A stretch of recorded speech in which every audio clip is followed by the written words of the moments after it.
Welcome to the ninth celebrity typing live stream.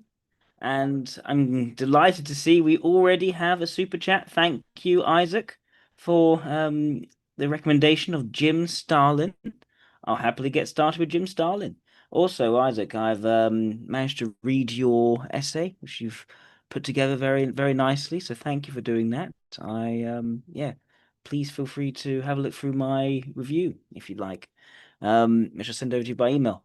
But yes, let's start with Jim Starlin. So he's an American comics artist and writer. Kind of follows the pattern for Isaac on this one. He began his career in the early 1970s, best known for space opera stories, revamping the Marvel Comics characters, Captain Marvel. Well, okay, so very much into the space orientation side of things. Very cool. And he co-created Thanos, Strax Destroyer, Gamora. So all the sort of all the interstellar characters he's been most interested in. So that's cool. I wonder why. So he's born in Detroit.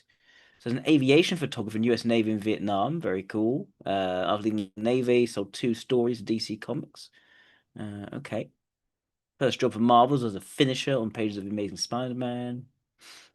Um, he he co-created the character Shang-Chi. Okay, that's Kung Fu rather than um anything which is spacey, but yeah, fair enough. Then Morlock, genetically engineered being, created by Stanley and Jack Kirby. Um, all right.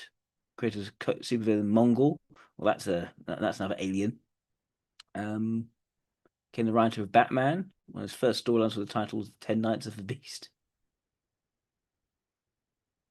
Began scripting a revival of the Silver Surfer series. Okay, getting the sort of interstellar aspect here. Um, Anti-planetary generative AI technology future project, looking Dreadstar. That's interesting. Dreadstar.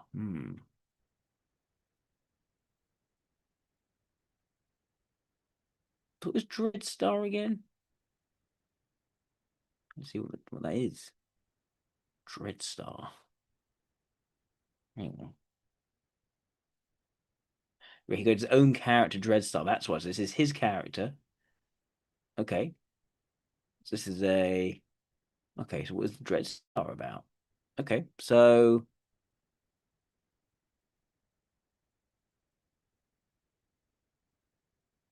who is Dreadstar? Main characters: Dreadstar and Company. Dreadstar's Darklock. Okay. Names I can't pronounce. Um.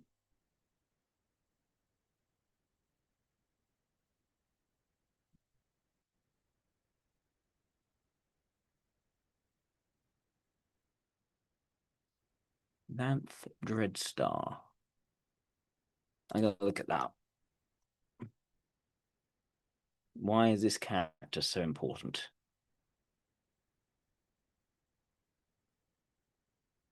Here we go.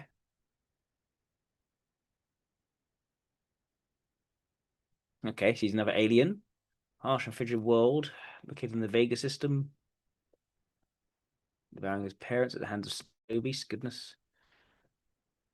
Temporarily mad because a one-man war against the snow beasts, hunting and slaughtering each one he can find. That's quite intense. Yeah, she possesses an enchanted sword, but a number of superpowers and absorbs the sword to his body, retrieve when needed. So can repel energy blasts. Later, when Drizzt next engaged Lord Papal in direct battle, he suffered near fatal wounds, causing some of his power. So reduced to about 15 men. He lost his flight and power fist abilities. Hmm. Okay.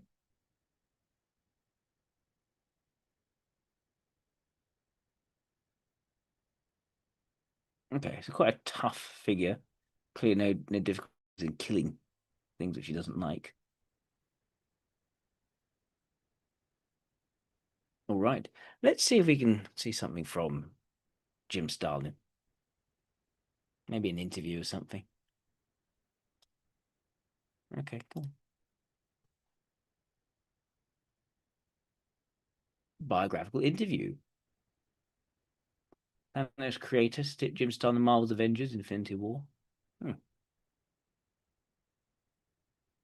Thanos with Jim Starlin. Okay. on split with Marvel. Why did he split with Marvel? What's this about? I wanted to ask you. Recently, you mentioned that you had a falling out with Marvel Publishing over a series that you had been working on, dealing with Thanos. Um, what's the update on that? Is there a resolution to that? Will we see that Thanos story that you were working on come out at any time? The Thanos story is still in the works. Alan Davis is drawing it. My association with Disney and Marvel Entertainment has been terrific. They've treated me generously and respectfully. Marvel Editorial, on the other hand, has sort of developed their own attitude. I regretted sort of ended the way it did. I mean, I deeply. Do you think there's a chance that those fences can be mended, and you can go back to work with them because you're so closely identified with Marvel Comics? No, I think we're done here now. It was their right and their decision to get other people to write all the books that are coming out. It's their territory. What I took exception to was I accidentally found out what the plot was to the Thanos ongoing that was going to appear before the graphic novels that Alan Davis and I were working on. And an editor of that book started on his own volition telling me what the plot was, and I went, well, that's the exact same plot that we have for the Thanos story arc in the graphic novels. And so I checked to see if he'd gotten it approved through the editorial system. He said he had, so I started complaining, and they'd only started on it 2 weeks before, so there was plenty of time to fix it just by saying, well, this character is this instead of that. Instead, they puttered around for a month, procrastinating, at first denying that it was anything like it. I'm not going to ruin either my or Donny Gates' story by telling you all the similarities, but especially the ending was quite strikingly the same. And they never did anything they never lifted a finger to correct it. So my attitude is if they start undermining your work, especially slating it so it comes out before your job, it's time to move on to something else. That's what I do. Right. Didn't get too much information out of that, unfortunately. Let's try this.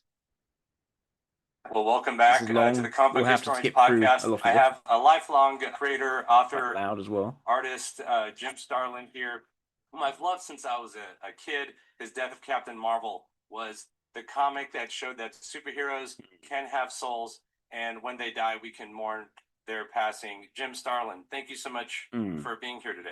My pleasure. Something that I've written about in my book, also in an upcoming issue of Back Issue magazine about your work, is that you were really the first creator, author who put together the first large-scale multi-title cosmic meta-series with your villain Thanos. You also introduced realistic and existential threat and fear of death to the superhero genre at both Marvel and DC. And you actually wrote a Death of Captain Marvel, which is the one character that's managed to actually stay dead. Thank Jim Shooter for that. I want to kind of start at the beginning and actually managed to kill someone. The lore that you've created.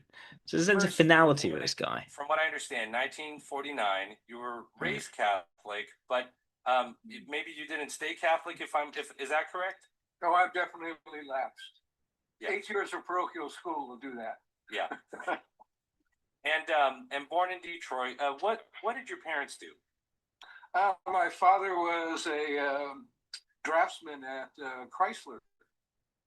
He worked on the blueprints for dashboards and seats. That was very instrumental in me getting into comics because he figured one of his fringe benefits was stuffing his briefcase at the. Just a quick pause. Just if anyone who's watching who would like me to type someone they'd like me to type, please make a super chat of $20 or more, and then I will go and do that super chat. Thank you very much. The end of the day, with as much tracing paper, masking tape, and number 2 pencils as he could get away with. He was going to use them for his bookkeeping hobby, and I found I could trace off the characters from the comic books, and that led to eventually drawing them freehand. Oh, wow. So you watched him draw, and that was definitely an encouraging factor when you started to yourself. No, and actually, I never saw him work. He worked down at Chrysler, and so he'd get up in the morning, leave, and come back. I just knew what he did. And how about your mom? Housekeeper. Later on in life, she started working in an administration office at a hospital, but she was pretty much a stay-at-home mom, and she was a good lady. What kind of TV shows, movies did you watch as a kid? Oh, well, Superman, of course, the 1950s Superman, black and white. Typical thing. I grew up on Looney Tunes. My phone ringtone is a Looney Tune theme song. The Fugitive, Sea Hunt. I mean, these are the kids, the shows I watched as a kid that probably nobody remembers anymore. What about like movies, science fiction movies? Were you a science fiction fan? I really didn't get into reading science fiction until while I was in the service. Actually, I'd gone through the military first. Edgar Rice Burroughs stuff beforehand in high school. There was a few books I picked up. Remember, there was a science fiction writer named Ben White, I think it was, and he had this thing called Weapon Shop or something like that. It was an ultimate weapon that anyone could carry, and it was a balance of power between individuals and government. Kind of looking like this at this point is kind of Proud Boyish, but Yeah, but I mean, I think a lot of your work that you've done is about that, which I want to ask a little more about. And as far as comic books, were you a comic book fan as a kid? Yeah, but at that point, there were three comic book superheroes. There were Superman, Batman, and Wonder Woman. Everything else had gone out of business or been driven out by the Senate hearings and the advent of the Comics Code. So, one of my favorite stories as a kid was the imaginary death of Superman. Obviously, it was had an effect on me and played into my Death of Captain Marvel years, decades later. Batman was all these huge typewriters and stuff like that, so it was kind of a silly thing to be reading at that particular point.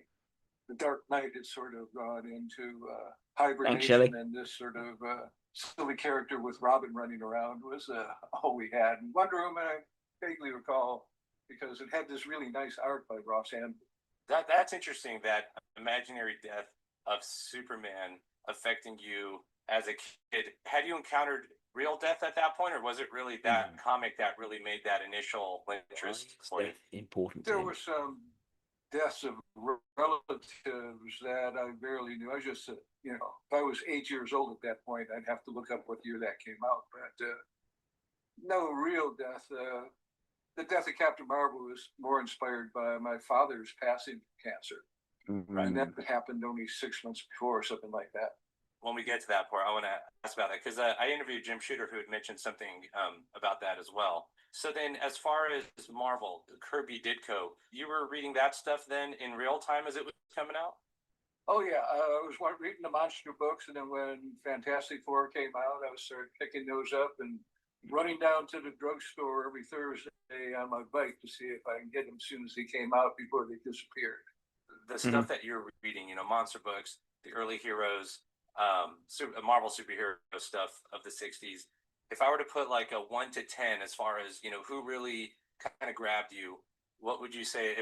Jack Kirby from 1 to 10, what would you Kirby and Ditko were both 10s. Later on, as time went on, there was other major influences. Buscema, Colin, Kubert didn't get into until later because he was doing the war books. And once I discovered him, he was just amazing.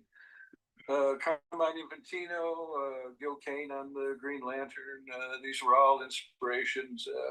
I should have been rating them, I guess. And then would you say Neil Adams, 1 to 10, what would you say? Oh, Neil was a big influence when he came on the scene.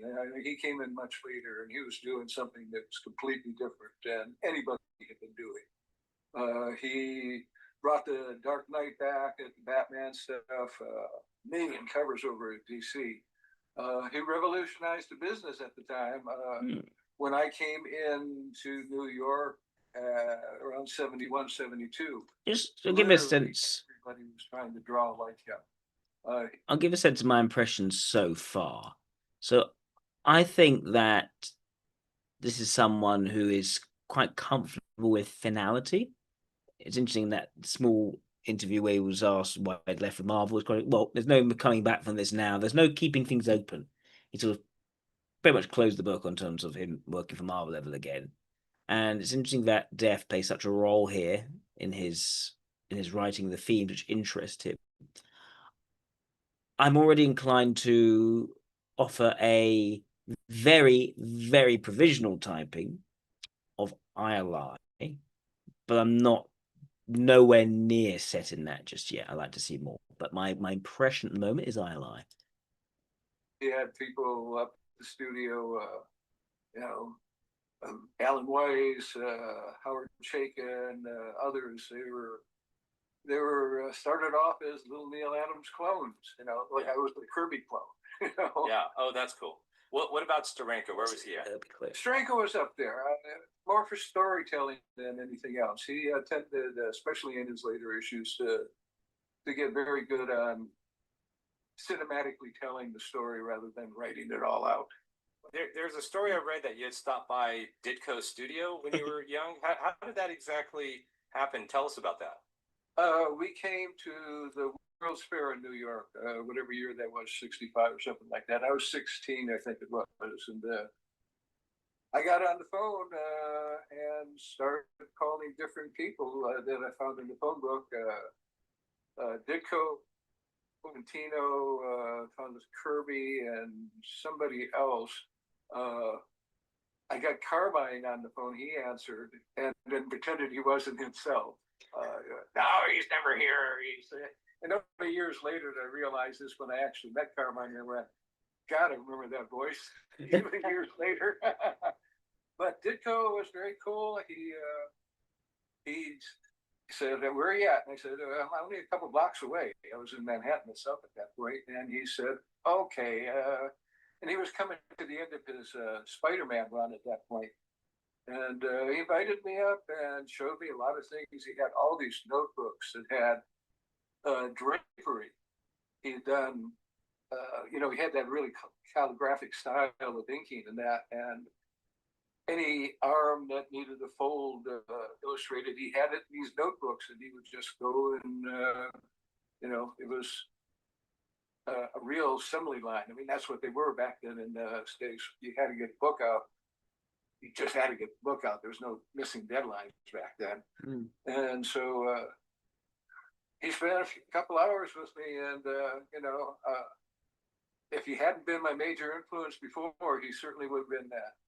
I know some folks have had trouble with Steve because of his politics, but I just think he was a terrific gentleman. Oh, that's great. It sounds like he was fairly encouraging to you then. Yeah, I left there flying. I don't. He made some suggestions, told me to try this and that, and he was very helpful. Do you remember anything asking about Spider-Man or Doctor Strange or why he was leaving? Did any of that stuff come up, or was it more just kind of appreciating the stuff he had in his studio? Oh, we were just talking art the whole time. I didn't ask him about the characters or anything like that. He had a little chalkboard up in his studio, and it said which stories he was working on, and the last one was a guy named Joe, which was his last issue in the series. And so I didn't realize he was leaving it until I got home, and the next issue after a guy named Joe, John Romita was on the book. Yeah. Did you like Ditko stuff more than Romita's, or? Well, I grew up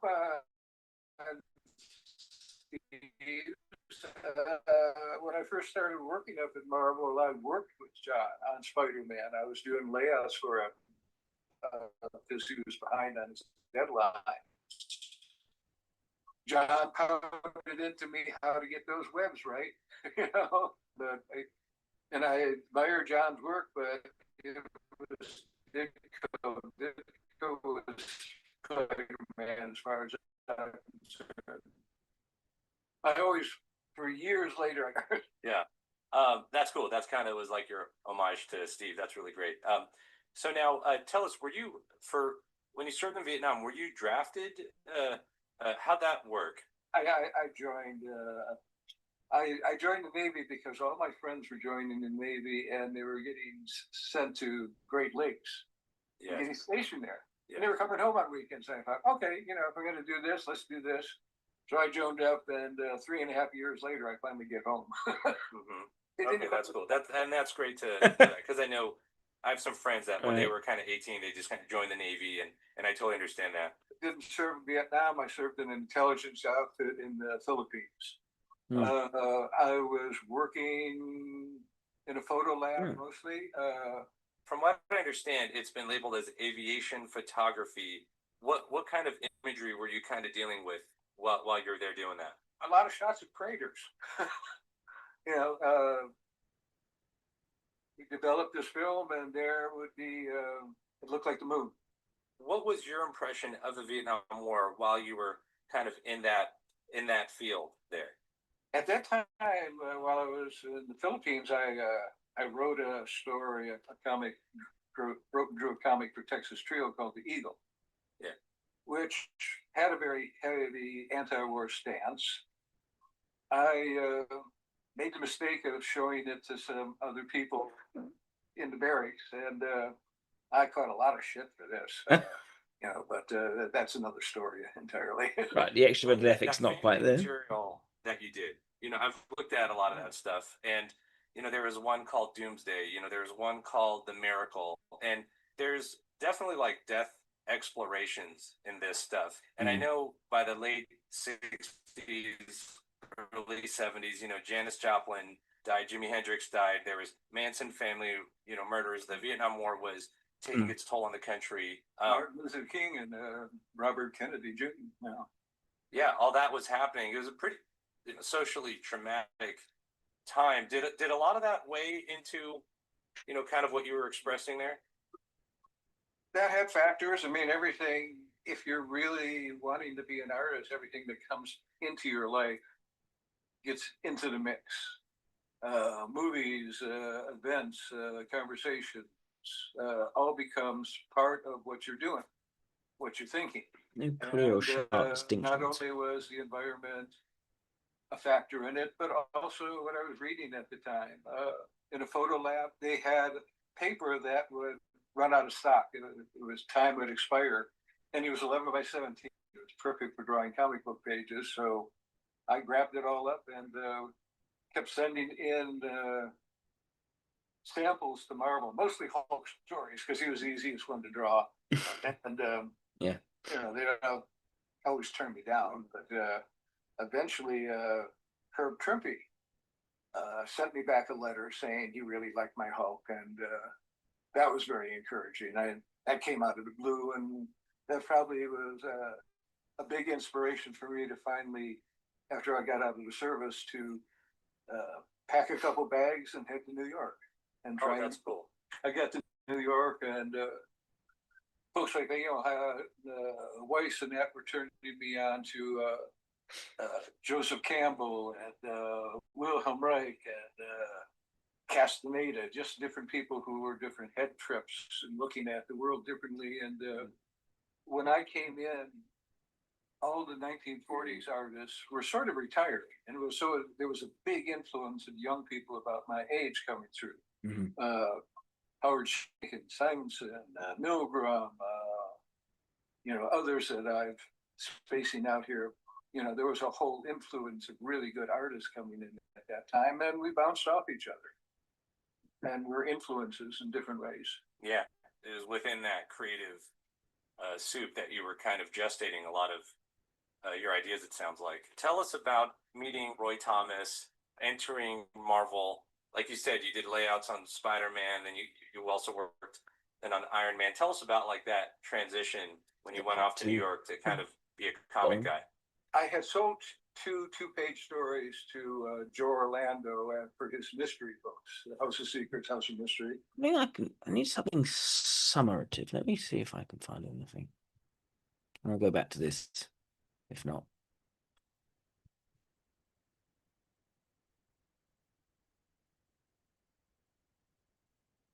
Let's try that.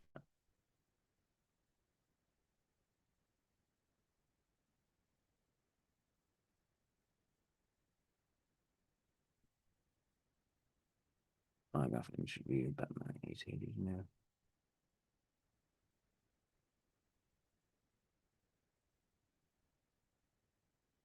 That's not the same person.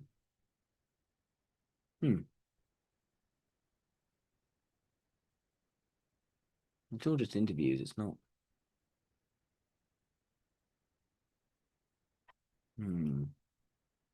No. Make sure some quotes. Try find a shortcut. So what's the made far where he Mistress Death might just be that as long as there's a Marvel, there'll be a Thanos. Play the universe's heroes. I like my character to go through some changes during the story arc. That's what I do. He worked on Thanos, created him back even before he started working at Marvel. There's another interesting thing about Thanos. He's presented, certainly in the Marvel movies, as being an LSI, I'd say. But the character in the comics is quite different.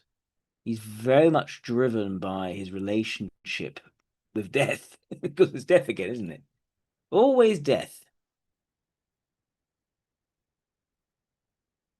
Quite possible to never end a work in progress. The extension of my family, so it took me a while to feel comfortable letting anyone else take care of this project. Extension of his family. That's a very close relationship there to the character. Sort of out of the norm, out of a circle of life and death, falls on top of everyone else. Both have had multiple deaths and resurrections, pulled in as key players for cosmic events. Neighborhood beer and wine stores, or quite a little piece of books. Back of old station wagon, mystery in space, strange adventures. I didn't like characters that were one or two dimensional. I like the guy to have lots of different levels and layers. Let's see the found here. Taking a psychology class in college, coming out of a service, the old Thanos Eros concept.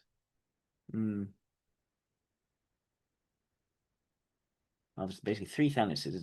There's a 70s Thanos playing the movies before we got the Infinity Gauntlet. Then there are the Thanos stories I'm telling. And finally there's the Thanos that appears in the mainstream Marvel stories.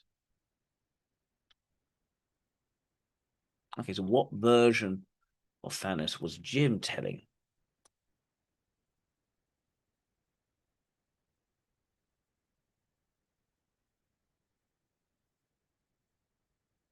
In the cause of a philosophical, nihilistic warlord says we must power and death, with an Infinity Gauntlet to reshape reality, but also when confident in self-destruction, purpose, and the vastness of existence for epic sagas. Infinity Gauntlet kind of profound cosmic scale and introspection, unlike his more simplistic MCU counterpart.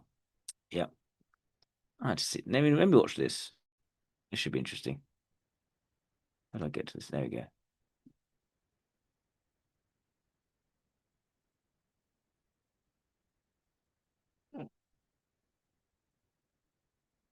My name's Jim Starland. Worked in comics 40 years. Thanos came out of me, Drax, Gamora, a few other things like the Infinity Gauntlet. I've been busy. Thanks, Phil Valkyrie. Will do. I created Thanos shortly after I got out of the service. Kirby and Ditko were my god before I started in the business. Carlos Castaneda, Orson Welles movies. I just soaked up everything and tried to utilize the things I thought were best out of all those. It was a time. Definitely extroverted sensation value, extroverted nutrition value. Lecturer who came in to speak about Thanos and Eros, the dark and light side of human nature. I latched onto the dark side and we went from there. Of course. Originally, he was a skinny character. Everyone thinks I sort of ripped off Darkseid to get to Thanos, but really what I was ripping off was Metron, who was the new god that I liked much better. And when I proposed it, I used him, and I makes sense. Fill-in issue. Roy said bulk him up. I bulked him about the same bulk that Darkseid was in the Kirby books, which was not all that big either. And over the years, both of them have sort of inflated, so everyone thinks that it came out of Darkseid. It's Metron I ripped off, folks. I'm going to allow that. That makes sense for an ally. With Thanos, Ron Lim was one of the people I've worked the most with as a writer and him as the artist, and Bernie Wrightson was probably a close second. and they were both very different in their approach. Ron Lim would give me exactly what I envisioned when I wrote the description. Bernie, on the other hand, never would. It was always so terrific. George Perez was fun to work with, even though he didn't stay for the whole run. I mean, I'm having a great time working with Alan Davis on these recent Thanos graphic novels that I've been doing, and he's just an incredible artist. I look at him and I loathe him just because he draws so well. Drax was going to be Thanos' kryptonite. I knew I wanted to create this all-powerful character. He developed differently. I sort of lost that interest in him, and Thanos didn't need that weakness as it went along. He became his own weakness, the architect of his own destruction. What does it cost?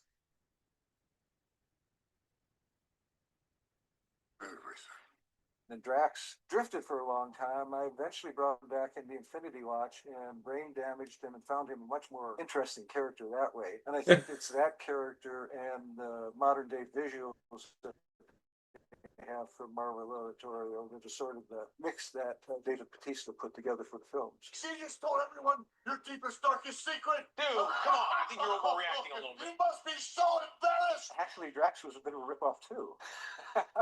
I did some fancy work for something called the Texas Trio, and one of the characters Very honest. was Dr. Fate. They asked me if I would redesign the character. It's hard to tell, but I sort of sprung off with this sort of superhero look that Doctor Strange had for a while. Very short period where he had that mask down the map. When I started working in comics and Drax came up, I just said, well, I don't want to waste this nice design I did on Dr. Fate because I'm never going to do it again. So I changed it around and gave him a thicker belt, and that's how Drax came out looking. I was never really pleased with that outfit. I think the more modern day Drax is much more what he should look like. Yeah, it's funny. He didn't actually go towards physicality himself. He's never focused on physicality, it seems.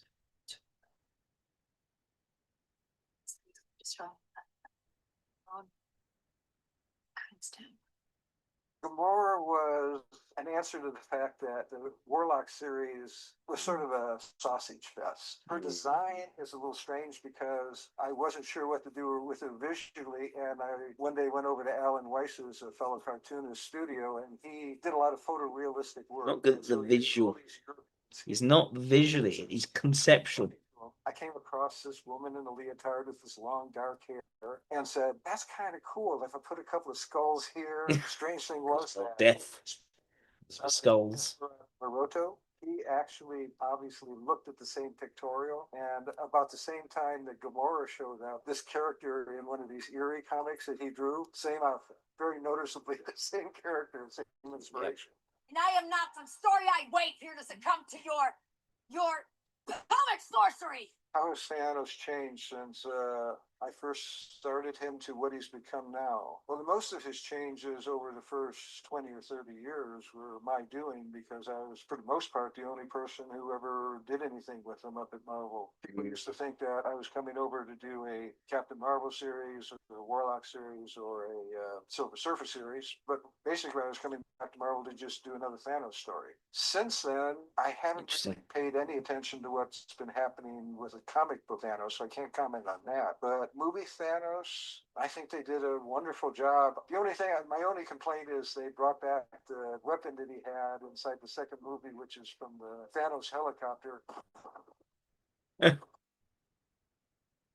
Oh, I didn't do it. Larry Lieber, who was Stan's brother, they gave him this book called Spidey Super Stories, and he had Thanos running around robbing banks and escaping in a helicopter and had his name on the side. You know, it was for little kids, an entry-level thing. But now I've been told that several writers have credited me with actually creating it, and so I want to pull what hair I have out still every time I hear that. Oh, okay. Yeah, well. The movies is fascinating because you come into those projects and you know nothing's going to be a carbon copy of what you did. Only a fool would think that was going to happen. I find it fascinating the things they retain and the things they change. It's quite pragmatic there. Gamora is the character who's the most like what I have in the book. She's the adult in the room. She's the one who keeps the ships going straight. Drax is a strange combination that Gunn and Bautista came up with, I just found adorable. I have famously used her. Thanos, though not following the letter of that character, Yep. followed the spirit of it. And kind of an odd construct because they pulled a lot of things out of other projects that I've worked on and incorporated it. They got rid of Mister's death because the studio didn't feel abstract entities were something the movie-going audience could accept at this point. They went back and dug out something I had written for Thanos in the Silver Surfer 34, and they used that as his motivation, where in my story, it was him both in the Surfer, and then their story, it was the actual motivation. Titan was like most planets. Too many mouths, not enough to go around. And when we faced extinction, I offered a solution. Genocide. But random, dispassionate, fair to rich and poor alike. Yeah. So the movies made Thanos LSI. Overpopulated. Do live in a finite universe. There is only so much to go around. We are going to run into the problems that the cinema has talked about eventually, and we're just fooling ourselves into thinking we're not. All 6 stones I could simply snap my fingers. Because he did come out with himself. Blown away by the fact that it actually showed up on screen. More blown away that it's a project that came out well. There's been so many bad comic book movies, and I was right up until the time I was walking to the theater, I was going, please don't let it be bad. 2 minutes in, even before the Hulk got beat up, I said, well, you stop sweating on that front. Thanos first appeared in Iron Man number 55. Iron Man being the birthplace of Thanos and Iron Man being the cause of death of Thanos in the movie. I don't think that was unintentional, I believe. They've been building to that also, though. I mean, it was in the first movie, The Infinity War, they sort of established that push and pull against Stark and Thanos. I hope they remember you. Well, when I first started writing Thanos, they couldn't do a spaceship going across the screen. It didn't wobble because it was on a wire. Computers have come and changed the entire game. Movies have become much more sophisticated from when I was a kid. I never could envision this future. You know, I'm close to 7 years old at this point, and everything around me is a surprise. These cell phones I walk around with, they are the mother boxes that Jack Kirby used to use in the gods. I find life incredible, and I'm having a great time watching how it's going. It's made Thanos something into that he wouldn't have been before.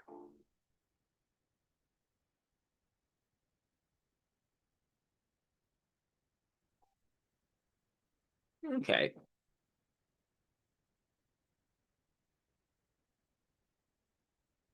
Let's go back to this. And so that was the main thing to get me in New York. And I came in and I think it was Frank Giacoya, if I correctly, an inker who worked up at the office, who looked at my stuff and then took it into Roy. And Roy didn't figure I was good enough to do any books at that time, but Marvel didn't actually have an art director. And so they brought me in and said, come on in and you can do art corrections. You know, John Buscema's Fantastic Four. Human Torch didn't have his mouth open when Roy wanted him to speak. I'd open the mouth. I also did layouts for all the covers for about 6 months. These were layouts that other artists were going to pencil, like Gil Kane and John Buscema and that. I get in there in the morning. I haven't seen anything yet to really contradict ILI. Xeroxes the interior pages, look through the story with no script, try and figure out the story. Could it be LSI instead? I don't think so. I'll be the runner-up, I guess, but Somebody else to draw. How was Stan at that time? Did you talk to him much? Saw him every day practically on these covers. You never got to know Stan. Stan was a performer. I have no doubt that anyone other than his wife ever got to really see the real Stan. That's very introverted ethics. Yeah, that's very introverted. There's criticism there. His uncle sort of forced him into working with Simon Kirby and becoming the editor of Marvel. There's a lot of stories about just how much Simon and Kirby and Lee hated each other at the beginning, and then worked it out because he was only 16 when he started. You know, as time as I spent with him, I can't say I really got to know Stan. How was Yeah. Roy Thomas Yeah. as editor in chief? There's an understanding to those two. He's basically, you see, he did not understand Stan. Just by a little bit. Roy was the first editor after Stan, and they were expanding from like 8 books a month to something in the 20s. I think that's why I got work up there, because they were just basically hiring anybody who could hold a pencil. So, Roy was terrific. I mean, he always seemed to have faith in me. I remember one story conference I came in, and he wanted to know what I was going to do with Captain Marvel, and I sort of hedged and said, "Well, I think I'll use the Super Scroll." And he went, "Fine, go." And I went, "What?" That was it. That was the whole thing. Yeah. So people that know, I think Stanley is a very obvious ESC character. So those extrovert ethics criticisms coming from Jim very much fits with what I'd expect of an ILI. Thanos. The next one was a funny one I did with Steve Gerber, involving Rasputin in some big monster, and Stan hated it, and he fired both Gerber and I. And Roy came along, and he gave Gerber, I think it was Man Thing to write. Yes, that was Man Thing, and he came to me and said, "I've got this book. It's probably going to get canceled, maybe even before you finish your first issue. But give it a shot, and if it doesn't work out, we'll find something else for you to do." And that was Captain Marvel. Wow. Yeah, because the cool thing is you're able to bring Thanos into these different titles, like you said, by almost a happenstance of external factors. It became this multi-series villain.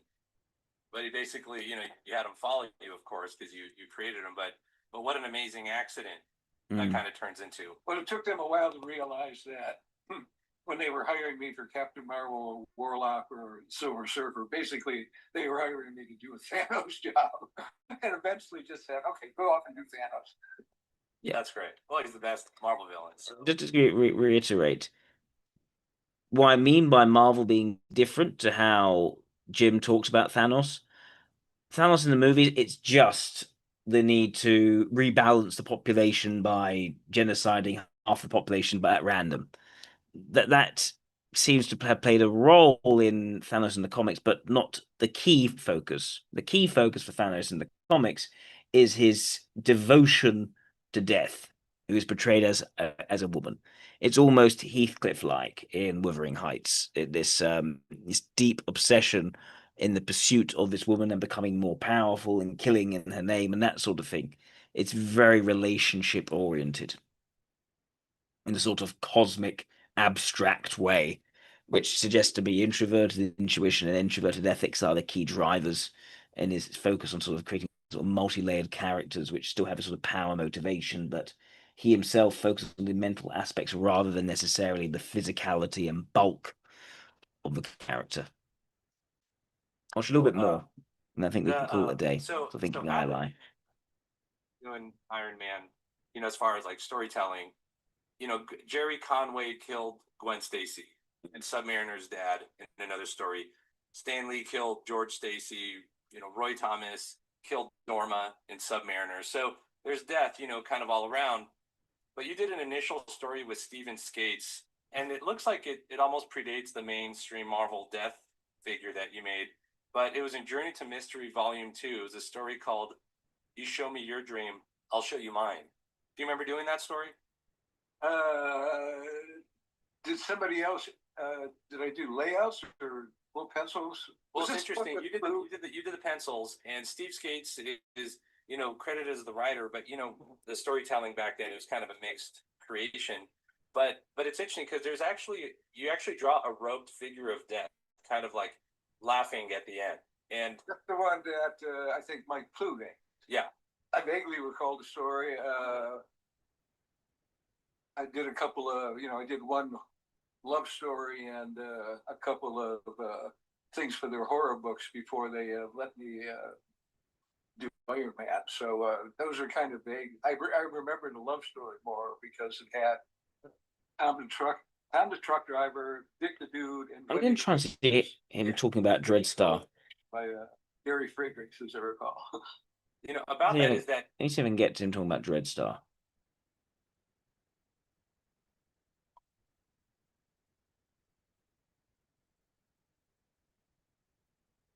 Okay, here we go. What are the new Excerpt. adventures of Dreadstar? And from what I understand, there's a Kickstarter involved. Tell us about that. What's going on with that? Came back to Dreadstar a couple of years ago, and we've produced 2 graphic novels. Dreadstar Returns and Dreadstar versus the Inevitable, and we're about to do the Kickstarter for the 3rd one, which is Dreadstar versus Dreadstar. Years ago, at Malibu, there was a version of Dreadstar, it was a female version, Peter Dave from Ernie Cologne Drew. I decided to revisit that story, and what we were doing in the Kickstarter, we're offering a collected version of Peter and Ernie's Malibu Dreadstars, and we're doing a new story involving Colin of Dreadstar's daughter. Peter and Ernie's story is the Lord Capel's version of what goes on. The new book is Dreadstar versus Dreadstar, is Dreadstar telling Willow exactly what happened, at least from his point of view. And so we'll have 2 completely different stories there. It's a whole different story than what it was originally. So how is that for you, expanding on the storyline, the universe of Dreadstar, but also expanding on your own very already advanced storytelling abilities? How do you make those choices, and how does it feel like kind of going into new territory? We didn't have the computers that we have now when we were doing Dreadstar before, and so there's a whole range of things that I'm doing with the storytelling and the art that I just couldn't have done in the old books. I have a central character on a page, and behind him is his death over and over and over and over and over and over and over again. And it would drive me nuts to have to draw face down Xeroxes in the old days. This time I'll be able to just color it and then take that little panel and duplicate it behind the main figure over and over again, showing this guy's death continuously happening over and over and over again. And the color range is another thing. And now we have these Kickstarters, so they can avoid working with 2 major companies. Let's look at this.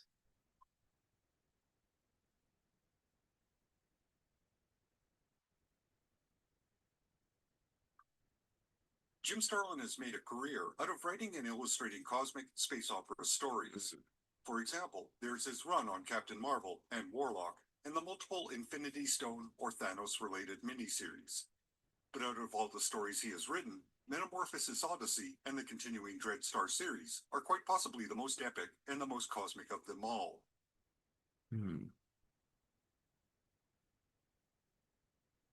Metamorphosis Odyssey began in 1980 when Marvel Comics started publishing the slick, high-quality magazine Epic Illustrated. This quarterly magazine was Marvel's attempt at copying the success of Heavy Metal. It was adult-oriented, with a reasonable mix of science fiction and fantasy stories. It also contained some experimental work that didn't fit a specific genre. Unfortunately, the cost of production and the weak sales led to the magazine ending with the 34th issue. But during its brief time, it published some rather interesting work from some well-known, primarily North American creators. Jim Starlin debuted Metamorphosis Odyssey in the first issue of Epic Illustrated, and it would conclude in the 9th issue. However, the overall story involving the protagonist, Vanth Dreadstar, would continue on for another 9 years. In the first chapter, we meet Akhenaton, the only surviving member of an ancient race that has gone extinct due to a war with another race, the Zygodians. This extinction was predicted and inevitable, so Akhenaton took steps to create a failsafe he could utilize once his planet was destroyed. What drawings are He these? forges and hides a deadly object known as the Infinity Horn. He then alters life on 3 different distant planets. On a 4th planet, he places a weapon to be discovered by a worthy champion. And then Akhenaton returns home and waits for the end to come. On the day his planet is destroyed, Akhenaton escapes and assembles a small diverse group to enact a plan to rid the galaxy of these unstoppable conquerors. The plan is to destroy the entire galaxy and rid the universe of the Zygodian presence. In the end, the Milky Way galaxy and everyone in it is completely annihilated, That's very except epic. for Akhenaton and the man he brought along for protection, Vanth Dreadstar. A million years after the death of the Milky Way galaxy, Akhenaton and Dreadstar crash on a distant planet in another galaxy. Akhenaton explains to Dreadstar that a dangerous threat is rising in this galaxy, and his talents are once again needed to prevent annihilation. Dreadstar, who expected to die and feels unequipped to live with the guilt of being a mass murderer, kills Akhenaton for asking him to repeat what he's already done. Before dying, Akhenaton explains that destroying the Milky Way was a failsafe. It was only used because stopping the Zygodians was impossible. However, in this new galaxy, Dreadstar has the time to guide it down the correct, harmonious path, and to avoid the fate they were forced to choose for the Milky Way. Dreadstar has a chance at redemption and alleviating the burden he now carries. And that's where the first part of the story ends, in Epic Illustrated. Originally, Metamorphosis Odyssey was structured to be published monthly in 8-page installments. However, Epic Illustrated came out quarterly. So, to compensate for the short installments, multiple chapters were published per issue. Dreadstar's first name, Vanth, was a reference to a very obscure Greek underworld figure. This female figure is associated with death and slaughter, or a person's transition to the afterworld. So like Thanos, Dreadstar is another character created by Starlin who is directly associated with death. Also, his last name was originally Starslayer, but Starlin had to change it because the writer and artist Mike Grell personally informed him he had a series called Starslayer debuting soon. So Starslayer was changed to Dreadstar to avoid any conflict.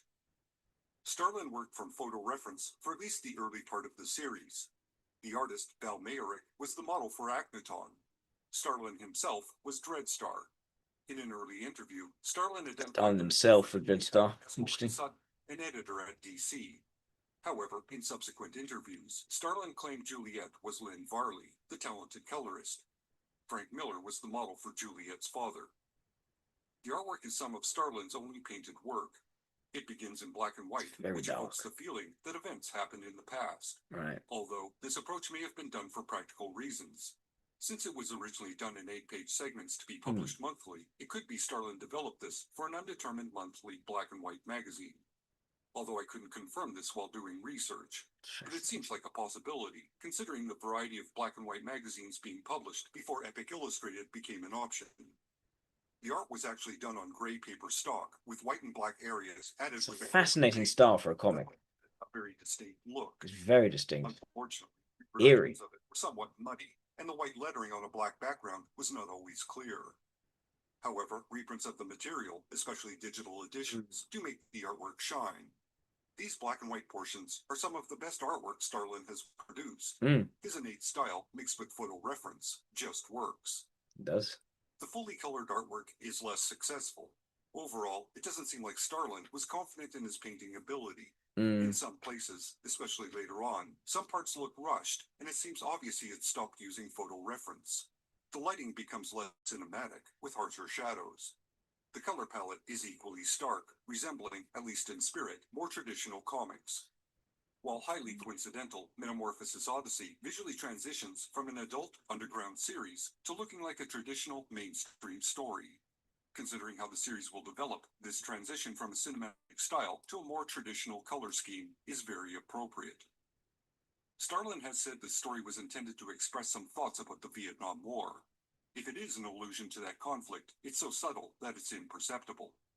At best, the makeup of the squad Akhenaton assembles does resemble a set of military archetypes. Naturally, Akhenaton is the stand-in for the ruling force that collects these people and uses them for a military action. The brute, Za, is the patriot who follows orders without question. Juliet is naive and overwhelmed by the circumstances. Whisper prefers peace over war, and Dreadstar is the consummate soldier that is called into action to serve a higher purpose. Critically speaking, this first part of the epic is a creator stretching his capabilities, both in artwork and writing. In my opinion, it does successfully, perhaps unintentionally, capture all the doom and gloom of the phrase, mutual assured destruction. This is represented in the nihilistic conclusion. The story contains all the topics Starlin likes to explore in his work, namely death, mysticism, science, fate, and kicking ass, all of which are explored on a basic level within the story. This inclusion of difficult or uncomfortable topics gives the material the appearance of being more complex than it actually is. However, it does have a moral complexity. It explores predestination and whether the necessary path, the one that leads to total annihilation to eliminate an oppressive evil, is the morally correct option. It leaves you with that question and allows you to decide the answer on your own. Which suggests to me that introverted logic is not pushed in the same way. I think introverted ethics is still clearly a thing here. I think ILI. I can't see any other type working as well for this comic writer. The focus on themes is first and foremost relationships and moral complexity and character are also very much focused on for him. The obsession with death, the tendency for him to, there's some examples in sort of choosing a comic book and showing it to people that was very anti-war, and that sort of backfiring quite badly. He's sort of a matter-of-fact way of speaking as well, and not sort of, there's no dramatization of his sort of conflicts and his struggle understanding Stan Lee or anyone else. But also in that interview, he talks about how he did break for Marvel was very final, but still quite understated, which suggests to me that the extrovert ethics doesn't really play much of a role here for him. It's introverted ethics. So I think I lie. Let's move on now to Cosmo Sheldrake. Which should be a fun one. The musician and composer. Oh, okay.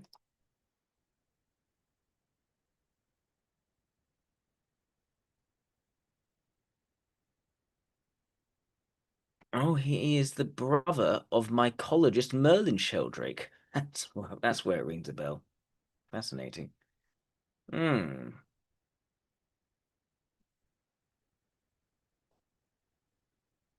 Much his work is concerned with improvisation, nonsense, and sonorous environment. By music from film and theatre, including the score for a series of Samuel Beckett plays at Young Vic. Solo with several bands.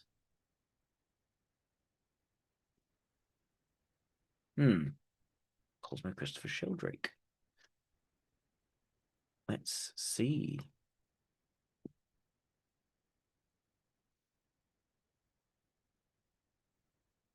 Very intellectual family. He's a more sort of creative musical one.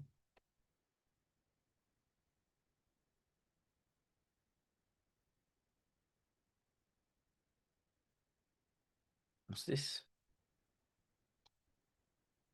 This will probably get me in trouble. So keep it brief.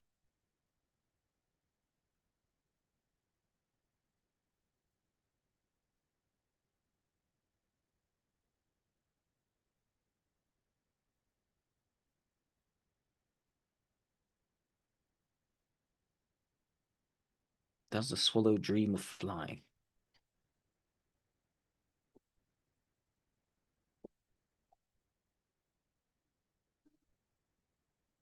It's certainly unusual. Very experimental.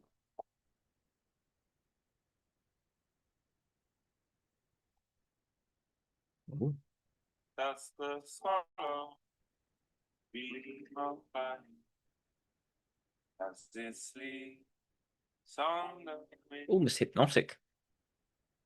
On for the summer. As it flies on the spring. The baby leave the side. And the love brings the sun. Your wind feel glad at the word that is done. I won't go making mountains out of molehills anymore. I won't go chasing windmills. Skip to it just so I don't get in trouble. Let's to see how it develops. Ooh, let's see.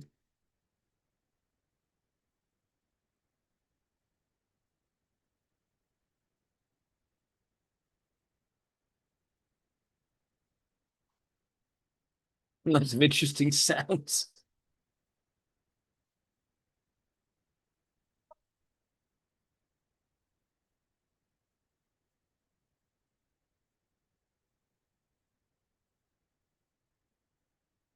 There's something quite quirky and explorational about this, and quite calm as well. It doesn't strike me as particularly. It's not about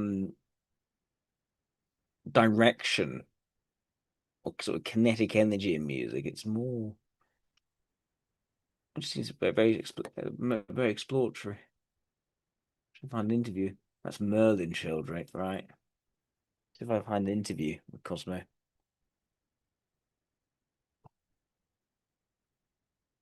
Ah, 2018. We're quite young then. Finest. This is Juice 107.2. Brighton's finest. Cosmo Sheldrake just coming to the Juice Studios prior to his gig at the Haunt in Brighton tonight. It's part of a UK tour. I think it's your first date, isn't it? Yeah. Yeah, and just I don't know. Let's see this one. Let's see this one.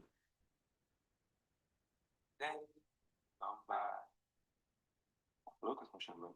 Hello.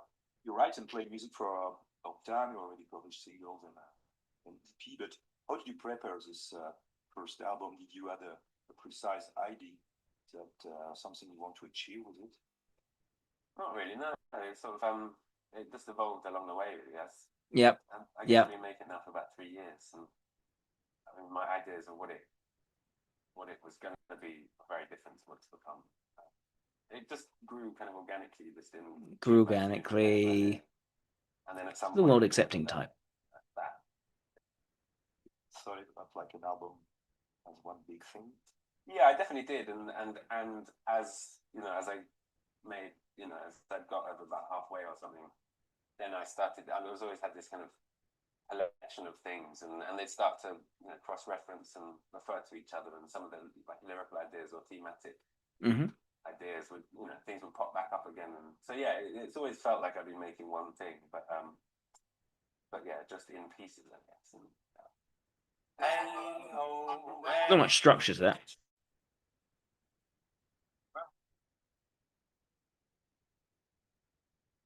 You mainly play alone by yourself. You're never tempted to share musical ideas and visions, or you're a bit of a dictator or something. Well, to be honest, I mean, it's more about budgets. I mean, I'd love to be able to tour and perform this record with a huge ensemble of like 15 people. I did once try with 12 people and put together a band, but it's just quite hard to on being on my own. I'm more light-footed. I can carry everything on my back. I can get to places quite easily. But traveling with a big band, I mean, I've done that before with them for years. I played in a big band with Gentle Mystics, and organizing that amount of people does take a lot of energy and time, and also just being able to pay people is not always easy. So yeah, for now, I mean, I also really like playing on my own because I'm more free. I can improvise, switch things up, do things differently as I see fit and on the spur at the moment. But yeah, I'd love to also be able to play this record with a big ensemble as well. It's not saying no to it. It doesn't say no to things so much. It's more it's stressful having lots of people. It's responsibility, organization. He doesn't like. Kind of a sound. He's not logistical. Or writer, or I mean, when you meet somebody who doesn't know you, when you ask you what you're doing in life, what is your answer? I mean, I always say, I'm a musician. But I mean, I find it so and then hard. After the question is, what kind of music Yeah, exactly. are you doing? I've never found a good way of explaining in terms of like genre. I've never found a genre specific. No, he's not structuring. It's like a color process. It's like lots of cuts and pastes and yeah, collage is usually what I say. Bits and pieces. And He's a bits and pieces guy. When you started doing this collage, you usually find a way to change that in songs and compositions, because it can be like a trap sometimes to do a lot of collage and gathering songs and etc. Did you easily find a way to? I mean, I guess that kind of emerged over time. Like, I think if I listen back to some of my earlier music, it's more in chunks. It's more like Lego blocks. It's more like a section and then another section. It's more just layers of things and just building in it in a more linear way. But I think in this record particularly, it just, I guess I think I found my feet more just with writing songs. They felt more like songs, less like loop based things. They just sort of yeah, it kind of just emerged that. What was he saying? So yeah, I guess I did kind of develop it was possible to kind of find a way through just getting stuck in that.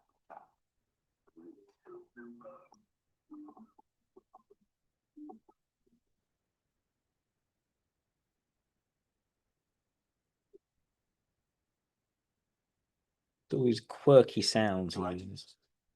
after another, or is it was like, I don't know, lyrics first or sound or loop or something first? It depends.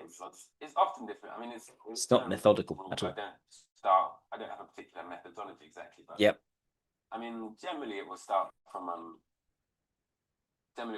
sound or a field recording or. I'm telling you, I'm already leaning IEE for this guy.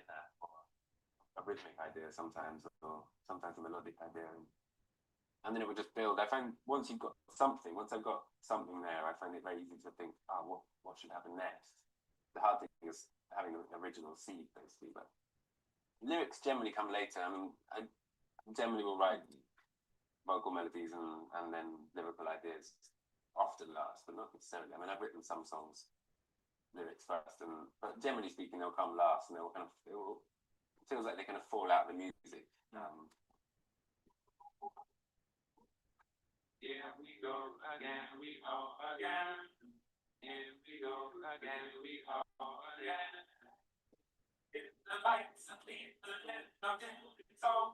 You spent some time, I've heard, on New Orleans.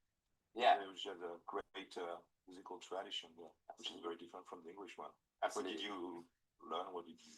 Well, the thing is, because I started playing the piano when I was 4, and then when I was 7, I started playing blues piano, and my teacher was obsessed with Professor Longhair and Dr. John and people like that. So I kind of grew up playing New Orleans style piano and blues, and so it's always been a huge part of my influence and kind of reference point. So for me, it was just like a pilgrimage to go and to soak it up in the flesh and actually be there. But yeah, it was had a big impact on the album. So it was about halfway through making it that I went there. I mean, I think you could probably hear some sort of references coming through that. What was in the air at home when you were a kid? What your parents were listening to? Well, my dad plays the piano, and he always plays Bach. Not always exactly, but like almost always. It's, so that was just, that's still to this day. He'll walk back in the house and he was there. So that's a huge part of it. And then I grew up I was in the church choir for a while, so I sang a lot of sort of church music when I was growing up. But then my mum was teaches Mongolian overtone chanting, and she used to work with Stockhausen, a kind of electronic composer, and then had a lot of a huge record collection of music from all over the world, and also ethnographic recordings. And so I grew up. Yeah, there was quite a wide palette of references. And what were your first personal musical obsessions when you were a kid? Well, I mean, blues was a big one, just because I started playing that when I was 7. I got really into like old boogie and blues, and a lot of Dr. John, Professor Longhair and stuff. I think the first CD I ever bought was Michael Jackson's Bad, and the Roots, and I went and bought both in one go. I forget how it was, but yeah, I think blues has been the biggest. I mean, as a kid and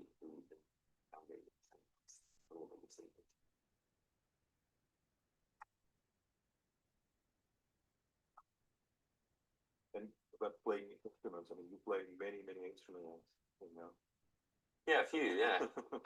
I was just Many I instruments. started collecting them, I guess, when I was about 18, Collecting them. 17.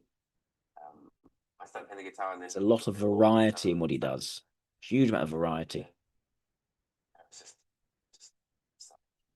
Accumulating. one thing just led to the next, and Yep. I always thought of instruments in kind of families, woodwind family or strings. Once you learn the kind of technique of one thing, it's easier to then move to the next. So yeah, I also just love the way they look and the architecture. Is there one instrument that you feel more of a extension of your body than the other? I mean, the piano for sure is I feel most at home because I've played it since I was 4. So I just definitely feel like I can express myself most. But I think the voice actually is the most expressive, and the space between thinking and hearing things in my head, and the gap smallest with the voice, just because it's not limited by the same kinds of things. But yeah, then the piano, and then after that, I guess. About sounds of nature, about objects, etc.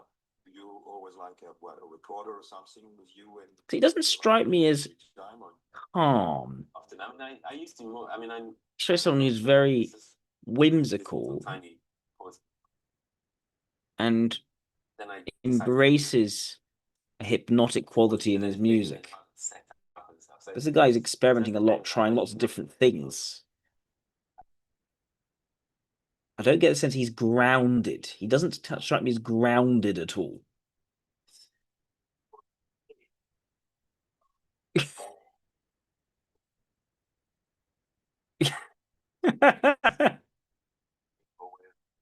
Like ready to press the rec button. I mean, sometimes I definitely, it's through that and through listening to sounds in the natural world and not, cultural world, not so natural world. I definitely listen out for for patterns or start to hear patterns or rhythmic things. So I definitely it's changed the way I listen to things. Certainly, I often hear things in patterns, and that will often trigger some sort of idea. And often, like one time I was in New York and I was staying at a friend's house, and there was a big pile driver outside, just smashing a hole in the floor. And it started at 6 in the morning or something. The only way I could go back to sleep was to turn it into a musical thing and start just humming ideas along, or adding little rhythmic ideas along to it, and then it stopped being this massive distraction and started being some sort of musical idea. And then it just skipped it back off. Interesting. So by turning it into an idea, he was able to almost divorce himself from the sensory disruption. I really like the idea of kind of capture processes in time. So I'd love to go and record that. Or I was just at a talk by a guy called Chris Watson, who was talking about the incredibly low frequencies that elephants communicate at, to the point where you can't actually reproduce the sounds because the speakers aren't capable, the microphones are barely capable of listening of recording them. So sounds that I'd like to actually experience in the flesh is you have to actually be next to the elephant to really get the feeling, because it is just like finding sounds in sorts of places you'd never think. Some sounds that are just impossible. He was to collect all different kinds of sounds.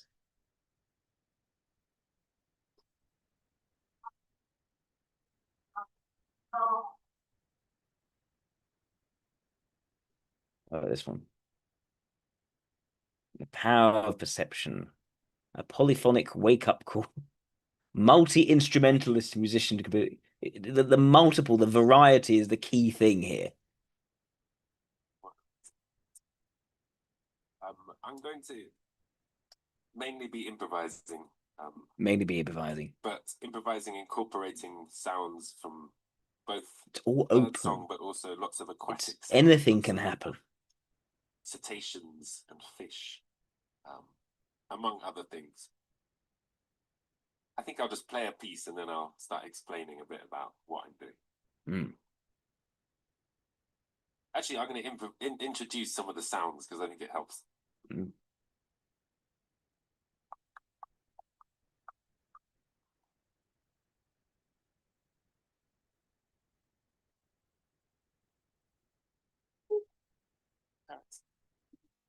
This is the sound of a bittern. A bittern? Why does he have a sound of a bittern? This is a curlew. These are all endangered birds. Yeah.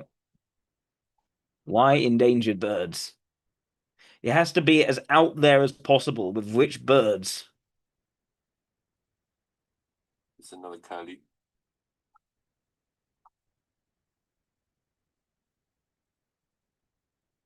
This is a skylark.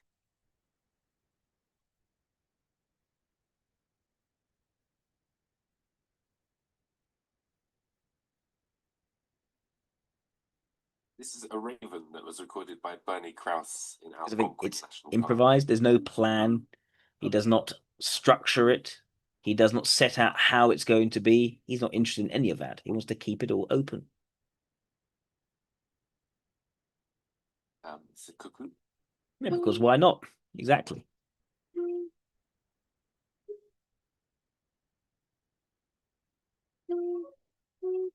He said he'll explain. I'm not going to get any explanation from him. I don't think he's going to explain.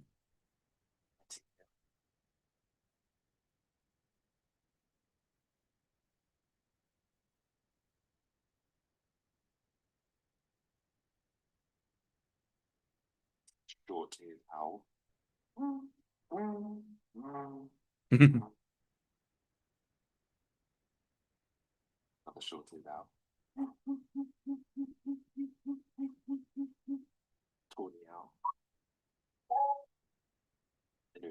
just to show you some of the co-collaborators. Collaborators.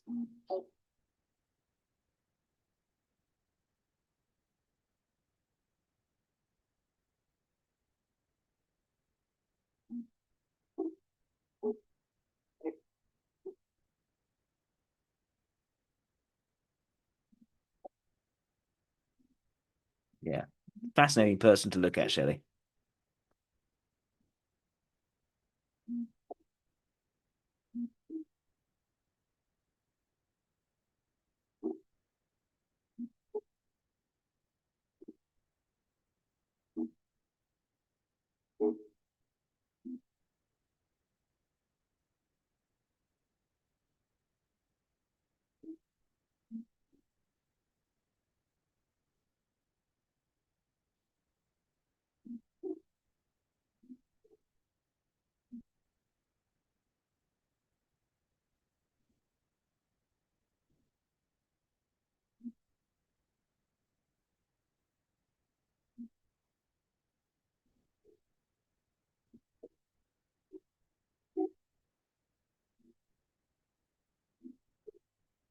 Well, where it gets weird is it's exploratory, and he likes practicing different techniques and improvising with those.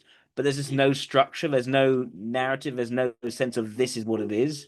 There's no sense of this is what I'm trying to communicate to you. There's nothing to come together around this.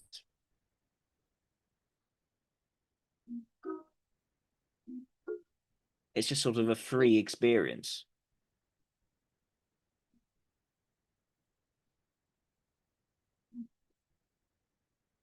The key thing is also him developing the skill set to be able to bring together his different sounds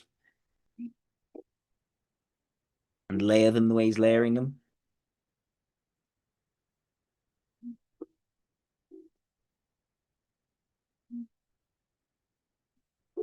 It also gives that it's not perfect, it's not easily brushed. It's sort of there's an authenticity to it.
Yeah, I think you're quite right there. It is just weird.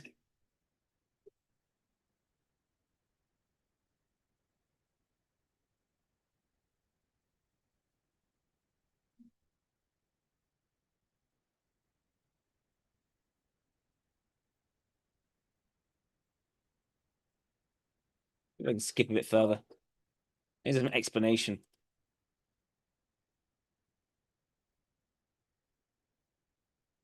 All right. So is he going to explain himself?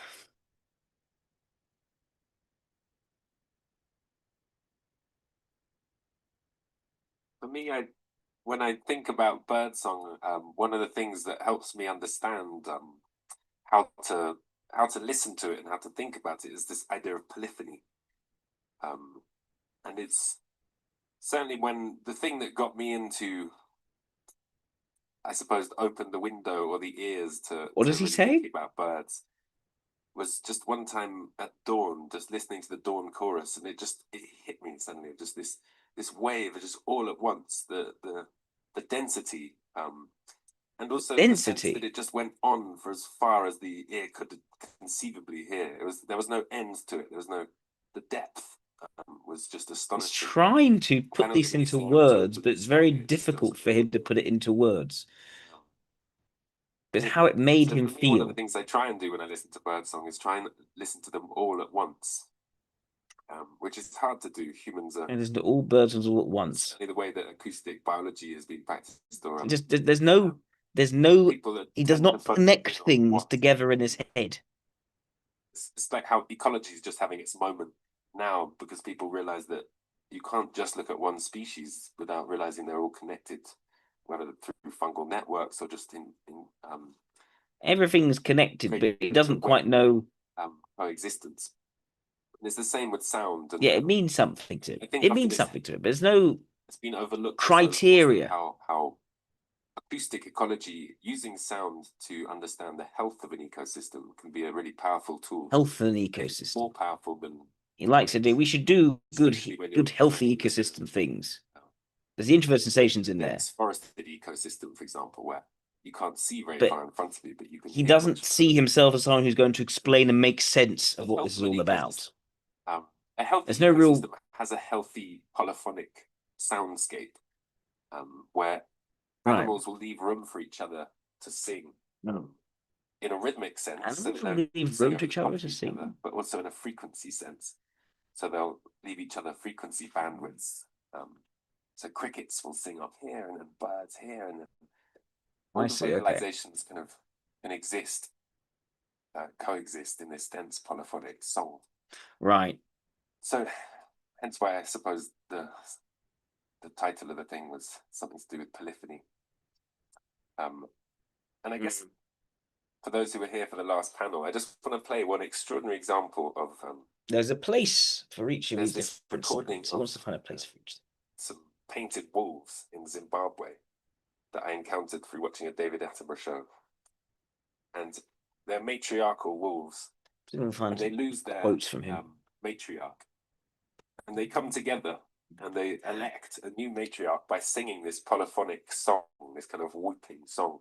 So this is kind of radical, democratic, polyphonic, musical, political process in a community of painted wolves.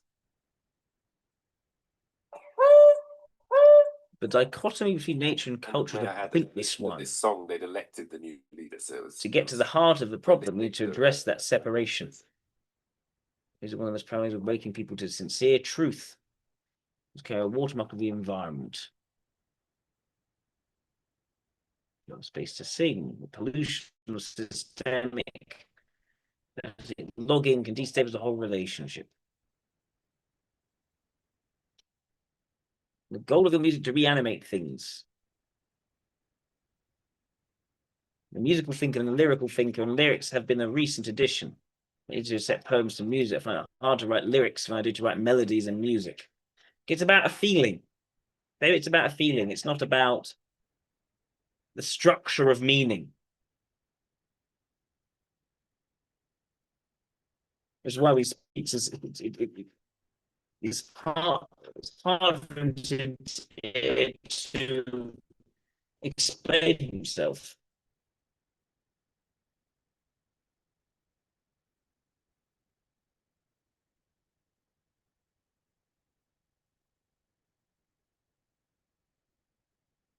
That's not a nice sound. English politics could learn a lesson. That's not a nice sound at all. Another thing I thought was really interesting they were talking about earlier, and that's come up a few times over the course of various of these panels, is the idea of time being something which one of the reasons why a bird might be unintelligible to many human ears is because of the fact that they communicate so much faster than we're used to listening. This is the point that David Rothenberg talked about earlier. And there's this amazing artist in the UK called Marcus Coates who's done this brilliant project around this. And I just wanted to play you an illustration of how that could. He basically got different birds and then in fact, I think David might have been one of the people involved. People learn. He slows down birdsong about 16 times, about 16 to 20 times. It's funny. His accent's very interesting because he was raised very posh. If you were to listen to his brother Merlin, you see very posh RP accent. Yet he's taken on a very sort of London, sort of Londony accent, which isn't, is as far working, not quite working class, but streets, sort of new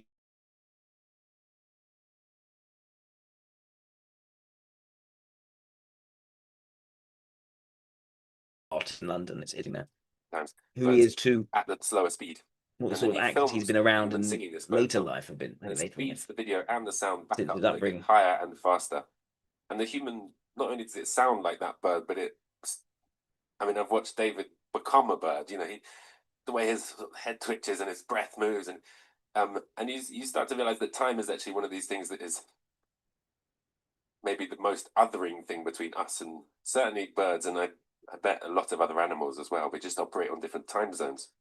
So when you start to close those gaps, we can relate or understand each other a lot more. Relating to each other, So I'm just gonna play an understanding, example of bridging me gaps to once. I understand. slowed down a start, learned it, and then sped myself back up. And I just want to show you. This is extrovert intuition. I think with introverted ethics. He's trying to tap into the bird's perspective. So this is and how time this is the separates skylark. that and being not operating on the same time in terms of one's sound. At normal speed. Oh, my computer's having a hard time. I'll play it from here because. Oh. You see what it says here. Knockdown improvisation opportunity for nonsense. His fascination with bird song. Time space to focus on my own thing. But when it actually happens, you realize that there are lots of other needs of contact and so on. I ping pong between contentedly cracking on my own bits and bobs. So slight despair. In London in March, moved on to this off-grid cottage in Dorset, where I'm living now. He likes self-sufficiency. I don't drive either, except for this little moped I've got. Very sort of self-sufficient, as minimalism. It's a very different existence. I love in loads of ways, but number 3, I'm getting a bit bored of it. I'm more ready to see some friends, be a bit more independent.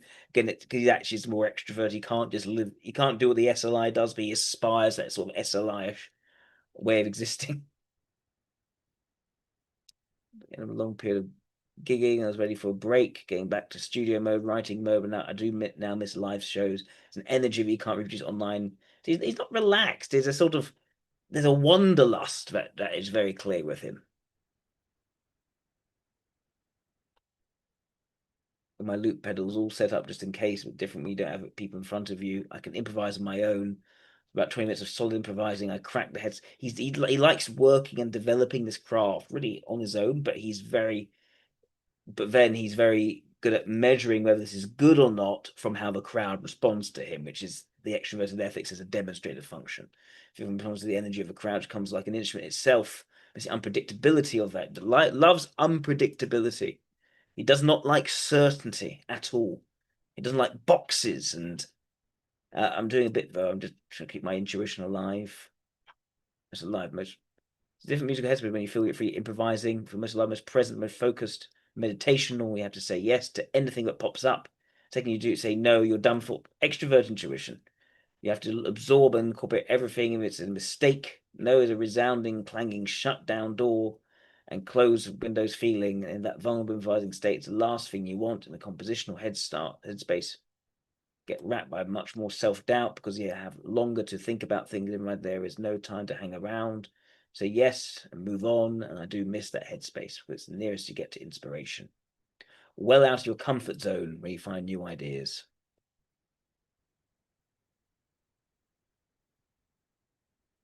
He's very in touch with his feelings, very in touch with his attitudes towards things. He doesn't like to structure. He sees structure as almost and categories as the death of his open exploration. I think IEE. I'm not sure what else he could be, but IEE really. And in his relationship with the crowd, it gives him a feedback to understand how he's doing it and get through their emotional energy. But he isn't interested in itself in impressing the crowd. He's interested in going into these explorations and capturing sounds and working them and tinkering with them to find out how these sounds then work to create certain effects. See, I'm pretty sure IE for him. Right. Are there any other suggestions? Well, actually, we've got another one next. So we have Pale Valkyrie's choice, which is Andy Biersack, also known as Andy Black. Okay, the lead singer and songwriter of Black Veil Brides. Let's take a look.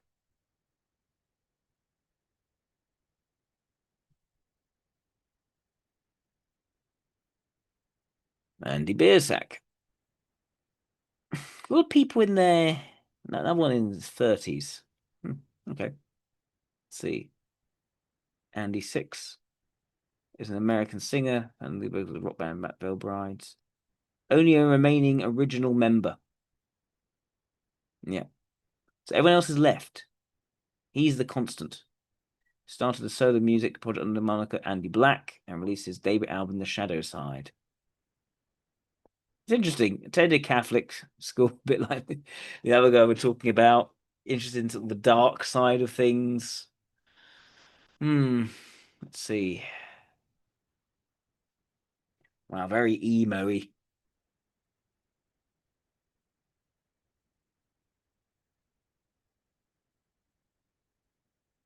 Not a religious person. We've got a religious family. Went to the funeral of his grandmother. We're speaking about how he went to heaven. To the grandfather, who went to heaven. Now he's in heaven. I was fighting with that because I would love nothing more to believe my grandfather in the clouds playing Xbox 460. Well, the awesome stuff they have up in heaven, but I can't. Found the comic books. Interesting parallel here. Was involved in a physical altercation with his wife, on a fight, on a flight back to Los Angeles. Sims forces struck Biersack in the face twice. Struck herself in the face with the airline handcuffs. Till her nose began to bleed. Goodness gracious. She was defending herself against Biersack. Since accused of breaking her ribs, but he did not lay a hand on her.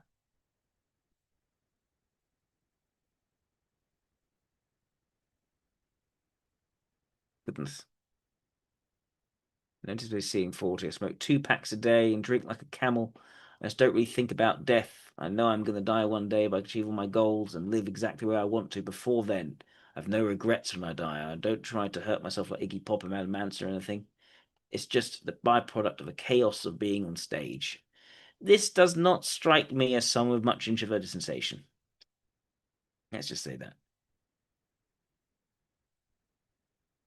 Let's see an interview of this person. Andy Biersack.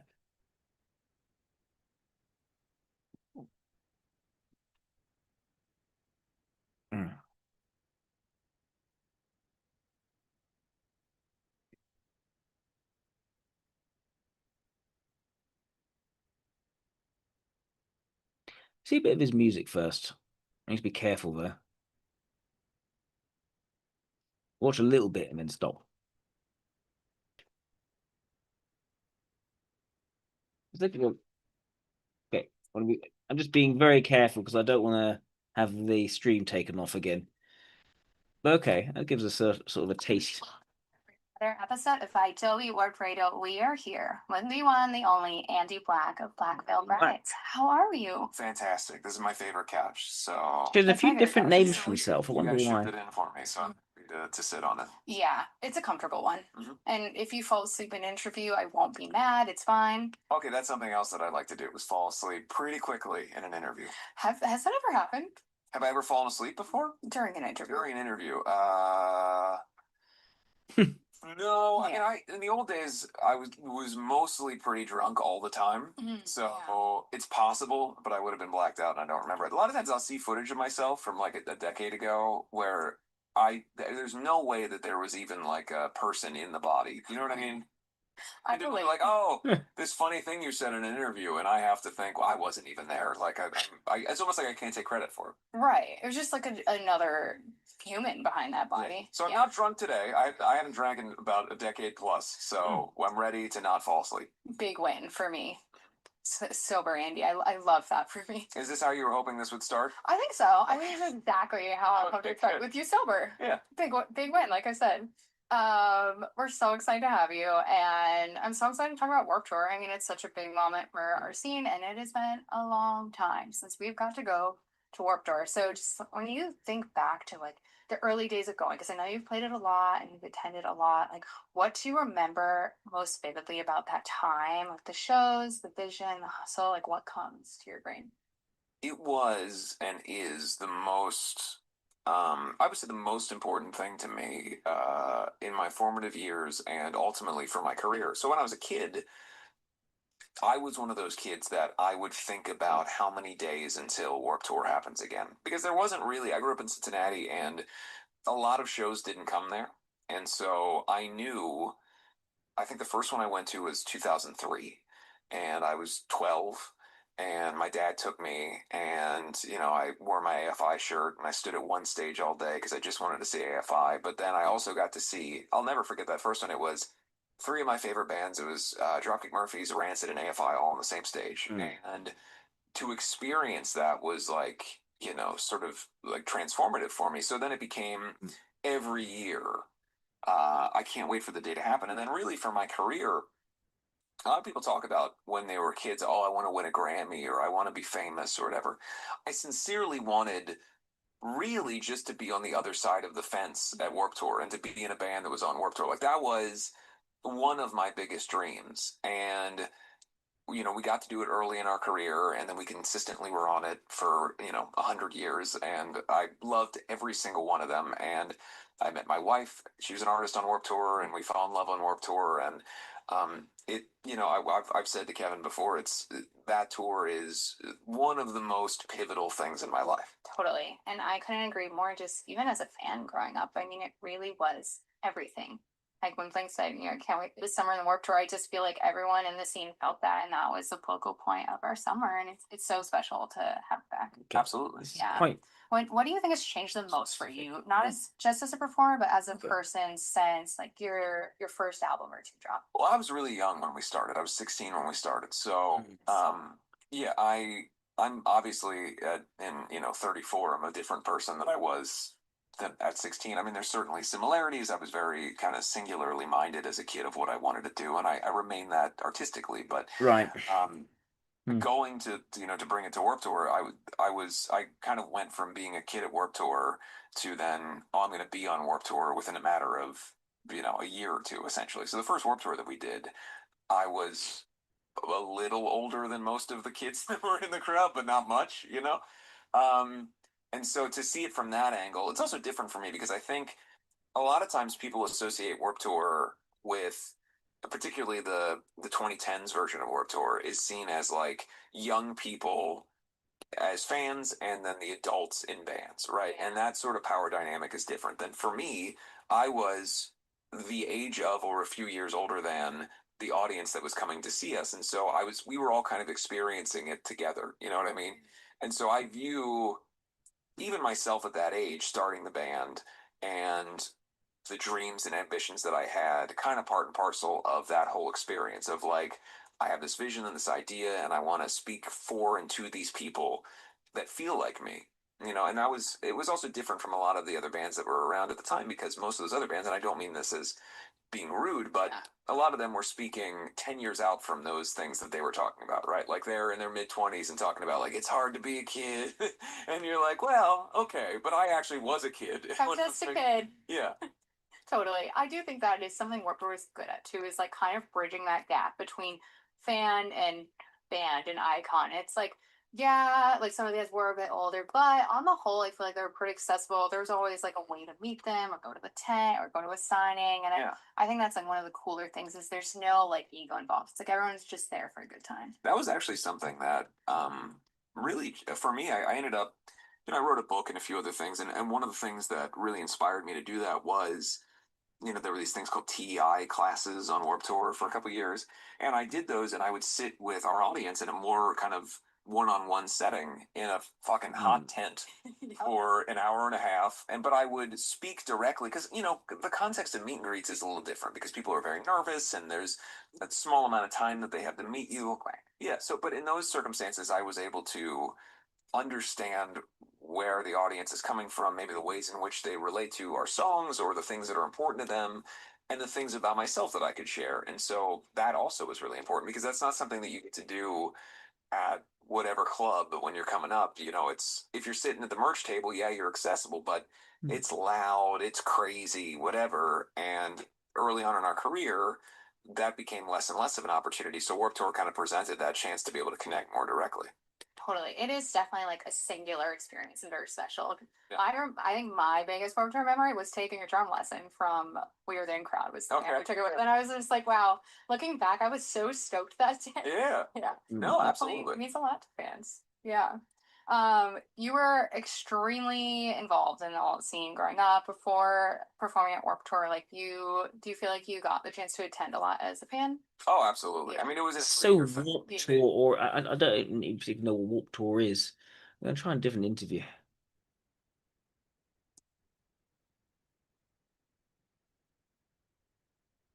Let's try this one. Around That's mid very cool. 2013, I'm driving, I'm sitting on the 405, and my legs go completely numb while I'm driving. Numbness, legs, Wow. my waist all the way down. I just get to the side of the road. Feeling comes back to the legs after about an hour, but I still can't feel things. So go to a regular doctor, they have no idea what's going on. And at that point, it's so painful. I am so exhausted by the whole thing that I'm just drinking constantly to deal with that. Like now I'm not drinking because I'm trying to get rid of social anxiety. I'm drinking because I'm always in pain. And so Social finally anxiety. they go, well, we don't know what it is, but we're going to put you on this medication because we think you might have a blood infection. Right. So they put me on this medication that subsequently has been banned by the FDA, the medication that I was on. You absolutely cannot drink on this medication, not even wine. I've subsequently found this out. I lose my mind. And I don't mean in the sense that I'm doing crazy things. I mean that I am not there. I'm losing long tracks of time. I'm blacking out. I'm Blair Witch, you know, standing in the corner. My tour manager's finding me at weird places. I basically don't remember a single moment from 2014. And I'm going, I'm getting freaked out by this. Something has to change. So we go and do Warped Tour the following summer, and it was the first tour I ever did not drinking. And I go, holy shit, it is so much better to do a show when you're not blacked out. For me, it's changed my life. It's changed my career. It's changed me as a person. I'm significantly less of a piece of shit than I used to be. And I love living the life that I get to have.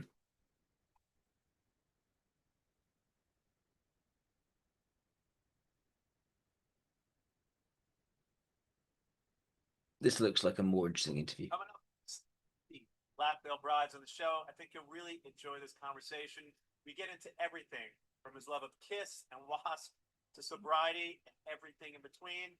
Andy, Black Veil Brides, coming up next on the show. So you drank to do a social anxiety. Why social anxiety specifically? Welcome to the show, Andy Biersack from Black Veil Brides. How are you, my man? Good. How are you? Great to see you on tour tonight. Exciting, right? Tonight here in New York City. A venue that every single time I've ever played in my career has a different name. So what is it tonight? It was tonight. It's the Palladium. Okay. It's been many other things, all corporate names. So I'm glad they finally they decided to get rid of the corporate name. Now it's just the Palladium. And the shows, I think you're on tour for like another 2 weeks or so. It's exciting. Yeah, we end in LA and then got a little bit of time and then we head back out. It comes across as quite charismatic. You feel like a special connection to LA? I know that you moved there. So I'm wondering, why does he feel social anxiety? You know, it's strange. I vacillate between considering myself someone who is from Los Angeles in the capacity that I was there so long, and then also feeling like I never belonged in the city. You know what I mean? I lived there from the time, ostensibly, from the time I was 16. I was there almost the whole time, and then throughout all of my teen years. Feelings of belonging. Out when I was vacillating on that. It's a lonely place, though, right? Yeah, it's just I never felt like an Angelino. It's funny because my cousin, who I grew up with, he moved out at a similar time, and over the years he has become an Angelino. He goes to the farmers markets. You know, he loves it there. I always felt like sort of it's such a place of you know, obviously it's very transient. There's not many people aren't from there, but I never felt a connection. So The one thing that always tied me to there is the band has always had such a connection. And when we play shows in Los Angeles, it feels like a homecoming, you know, and the audience for us there, it happened for us there before anywhere else. We were playing Feelings of belonging in or the being back part of Tony it. Alva's skate shop in the parking lot to people before anybody accepted us anywhere. So while I always felt a little bit like a stranger in a strange land, LA accepted us and took to us before anywhere else did. But early on, let's talk about the fact you started in Ohio early on. I think This is an extroverted ethics thing. So Ohio, like some great bands from there. The Black Keys were just on the show. Obviously from there, Devo. I think so many great bands like Stiff Baiters, maybe Lodge in New Church, or the Dead Boys era, but ultimately became Lodge in New Church. Yeah. So talk to me about growing up and how you eventually got into this. Like early on, I know music was all around you. Your dad was into amazing music growing up, right? Yeah. Crew and Kiss and stuff like that. He was in punk bands, kind of in similar styles, like Stiff Little Fingers. So, Awesome. you know, I always joke that, you know, it's funny because when people meet my dad, he's got full sleeve tattoos, and you know, I grew up with. It's like a big version of you. Yeah, exactly. I grew up with a very different. Compared to the other people around me, my understanding of whether it was musically or politically or whatever else, it was always kind of seen through the prism of that. And my mom also was very much into music and art and poems, and I was just always raised around it. So I think that also contributed a little bit to my outsider feeling as a kid, because within the context of my home, it was like this bubble. Then I'd go outside and it was very different, you know, contextually, because particularly at the time I'm growing up, we're talking, you know, W. Bush administration in Cincinnati. It wasn't particularly progressive socially. Yeah. So the things that I was being raised on were very different than the things that were happening around us. And maybe it started this kind of outsider mentality that I had. But, you know, I was introduced to, and also my dad was went to CCM, which is College Conservatory of Music, using musical And theater. tying this outsider mentality to writing. his social anxiety. So I just always had that be a part of my life. Did you hear Kiss early on and just say, this is something I want to do? Did you see the make? It was actually it was after the makeup, I believe, right? Well, so yeah, I found them through his 70s trading cards. That was my introduction. We had a shoebox in the basement of our first house, and it had some of my dad's belongings from his adolescence, and you know, there was sports stuff, whatever, but then there were, you know, 30 to 40 Kiss trading cards in there. And I don't know, you know, those sort of watershed moments that happen in movies where somebody sees something and then it's that like pivotal thing that changes their life. It really was transformative for me, because I loved superheroes and I loved the music on the radio that my mom would, you know, to and from, you know, preschool or whatever. But this was the first time that all those things were combined, and I'm looking at this, you know, Love Gun era Gene Simmons with the blood in his face and the studded bass, and this was when he still had like the horns on top of the costume, and it just seemed like was this a person? Is this a superhero? Like, what is this? And I was just all in, and then it became dress up like this every day when I got home from school, beg my dad to do the Kiss makeup on me. And then how old are you at that point? Are you 14 or 15? No, I'm 5 or 6. 5 or 6, yeah, okay. Yeah. There's you know, as soon as I got home from kindergarten, Being first attracted grade, to a certain aesthetic, time, a certain look, is when a certain style, on 5, they got back that together represents lineup, right? And then Kisses everywhere, right? So then it's just like, I'm going to the store and they're on the cover of Spin. They're everywhere. Yeah. So it was a big thing, and that then led to, you like that? Well, how about this? And then it was AC/DC and Aerosmith, and you know, everything Wasp, as we talked about beforehand. This sort of style. Misfits, the Church, Stiff Little Fingers, The Damned, all that kind of stuff. Your mom was not into this kind of music. My mom was. I mean, she didn't hate it, but she was into. Her number one artist was Bruce Springsteen, which is, I would say, for me, the artist I listened to the most in my life. The artist I've stolen the most from. Springsteen. On a lyrical perspective. Tattoos, you know, Springsteen is my. If there were two minds that I wanted to mold myself after creatively, it's Bruce Springsteen and Penn Jillette, the magician. Yeah, because I don't Penn think Jillette. like Sweeney Todd. Well, yeah, but here's the thing. You know, look, if you listen to from a lyrical point of view, if you listen to a lot of what Bruce is writing about, he speaks on revenge, and Sweeney Todd is the revenge sickle. So there's a lot of through lines. I've always viewed that the issue that I had with glam rock or 80s rock was how literal everything was. I loved the iconography, but I wanted the songs to be saying something. So often, as a kid, I couldn't relate to the idea that this music is going to be about how we're all the coolest people in the whole world. Because I didn't feel like the coolest person in the whole world. Yeah. But when I listened to, Born to Run, I was a kid who wanted to get out of this small town, and I wanted other things, and Jungle Land, and these big, larger than life things, and that appealed to me so much. Larger than life things. Black the satisfaction. The lyrical content of Springsteen, the musical style of, say, like Metallica, and the vocal style of Mike Ness from Social Distortion. That was my first sort of vision. Thinking about style. To a certain degree, we've gotten to some degree where that is. This is the content of Bruce Springsteen.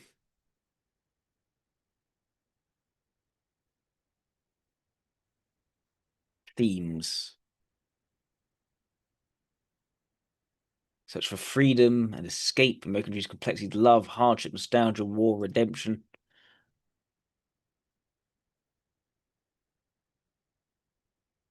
Ordinary people and economic realities, American dreams, its promised disillusionment and the relentless pursuit of a better life, longing and struggle, nostalgia, memory.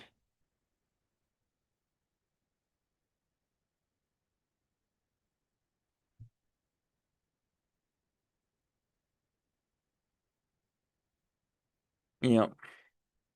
So, and it's not the sort of it's definitely it's the escape where it's disillusionment with the current status quo, getting out of the small town, pursue something bigger, greater, and then the struggle to actually get there. There's a lot of extroverted sensing, introverted intuition implicit to that. This idea about style, I think that definitely extroverted ethics is there in his value set. Other than Guns N' Roses, I don't think the lyrics were getting that deep in the 80s, right? Motley Crue had What's the Kill, Shout Out the Devil. We weren't going deep. And it's nothing against, like, say, Nicky's a great writer, but it just didn't appeal to me I was a very emotional kid, and I wanted something that would make me think or make me consider the human condition.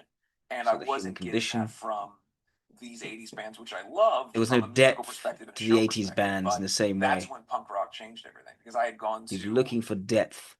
Kiss, Aerosmith, AC/DC, these shows where the show is, the songs are fun, everybody sings along, and look at all the shit that's blowing up behind us, right?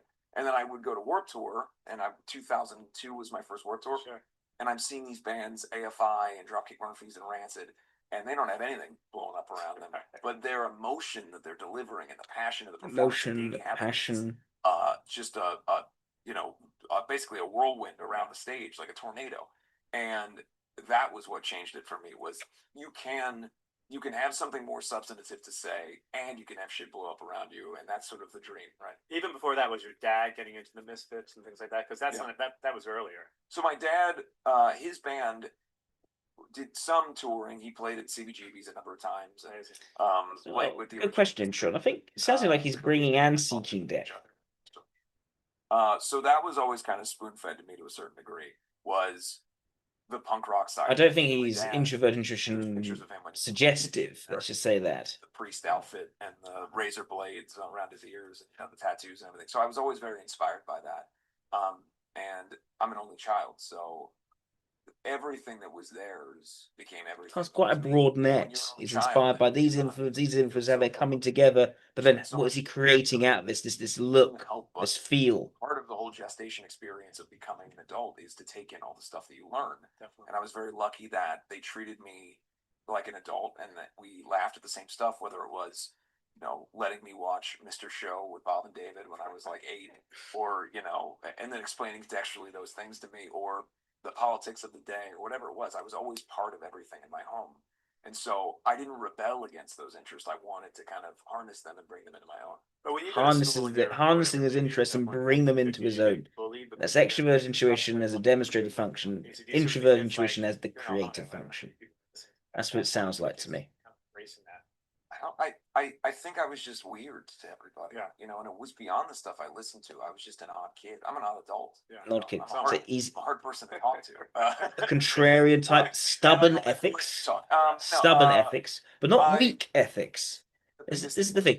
The social anxiety, he hasn't explicitly said it yet, but my expectation of this, and so I've noticed with other EIEs, the social anxiety is where they need to set a certain image of themselves. They need to make that the thing which people then take as being what they are about. And they can be very inclined to worry about, okay, how else might this go? How else might people interpret this? How might this be interpreted in the future? And the smaller details can be sweated, can be fretted about because of how that then affects how they may be seen or perceived. And so there is an anxiety about how they are perceived, but they are very good at then actually setting that image. They just go through a lot of anxiety and worry and neuroticism in doing that. Just sort of such an outsider to everything, and I you know, whether it was ADHD or whatever you want to say, I struggled to relate to other people, and the only through line that I had to connect to anybody was sports. So I played every sport. I was really good at every sport. Thank you for the mark, Claudia. But I greatly appreciate that. It was like mascara was running my outfit there.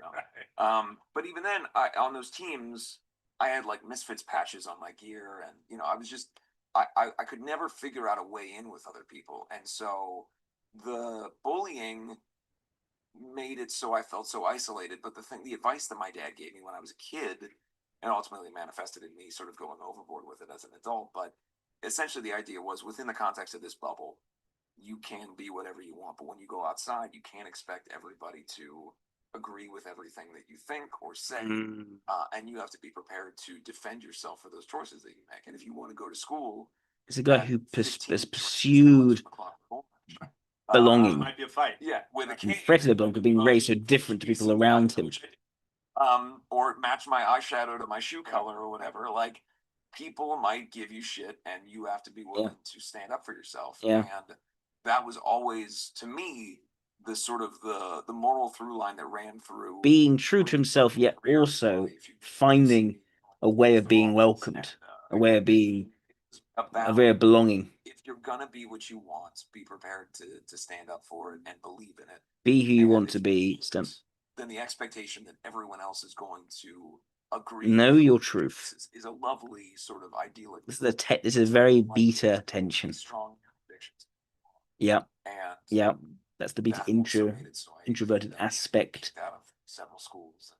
I didn't even finish high school, so I have no high school education, no GED, nothing. I dropped out and just started touring. But it's hard to imagine you weren't the popular kid. I think that pursued his sense of purpose, which is the introverted intuition. So at the end of the day, like, you could model. So it's weird that people would not. I was a little bit of the ugly duckling thing, and I hate that term, but I was. I'm pretty sure it's EIE. I'm pretty sure it's EIE. I always had so many EIEs describe themselves as being awkward kids because that was funny. I could make people laugh, right? So that was sort of my in. But they are charismatic, but they're awkward kids. They don't know how to reconcile who they are, who they want to be, how they present themselves with their day-to-day awkward reality. And they struggle to line those things up. It's only later when they can start to create that image and slowly build up that sense of who they are in the public consciousness. But when they're at school and they're going through development and it's not under their control and it's awkward, it doesn't quite match. And yeah, I'm pretty sure this is an EIE. It's really quotes I can look at. Also, why has multiple names? Andy Black. This is the other name he had before. Let's take a look.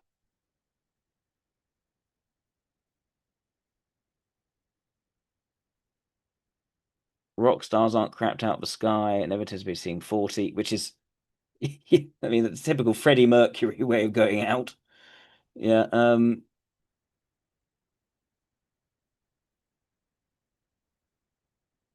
Perseverance become the best of what we can do. No one wants to become mediocre. Mediocrity doesn't want to be mediocre. Doesn't want to be mediocre. I have no goal to have artistic credibility. Interesting. Look, the most important thing for me is how can I tell a cohesive story? Telling a story, it's the introverted thinking and the extroverted feeling are there as values for him. It needs to be cohesive. It needs to have a message.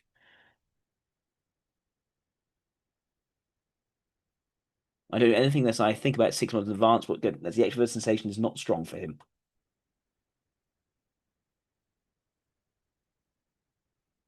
or to get more interested in writing other kinds of music. There's the variation there, like both anti-religious and traditional Catholic imagery. Imagery is important to him, very important to him. If I was being on stage, commanding presence, I've always looked up to a couple like Axl Rose and Freddie Mercury. There we go, the rock gods. To achieve that level, commanding nature on stage, and this is the extrovert sensing mobilizer. What I like about him, he is a very lucid EIE in explaining and talking about himself. Very lucid, very self-aware. It's refreshing, actually.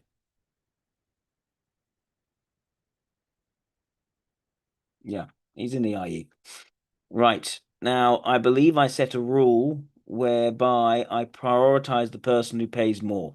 So the person who's paid more is Claudia. So I'm going to jump to John D. And then I will go to Edward James Olmos. All right, John D. Let's take a look.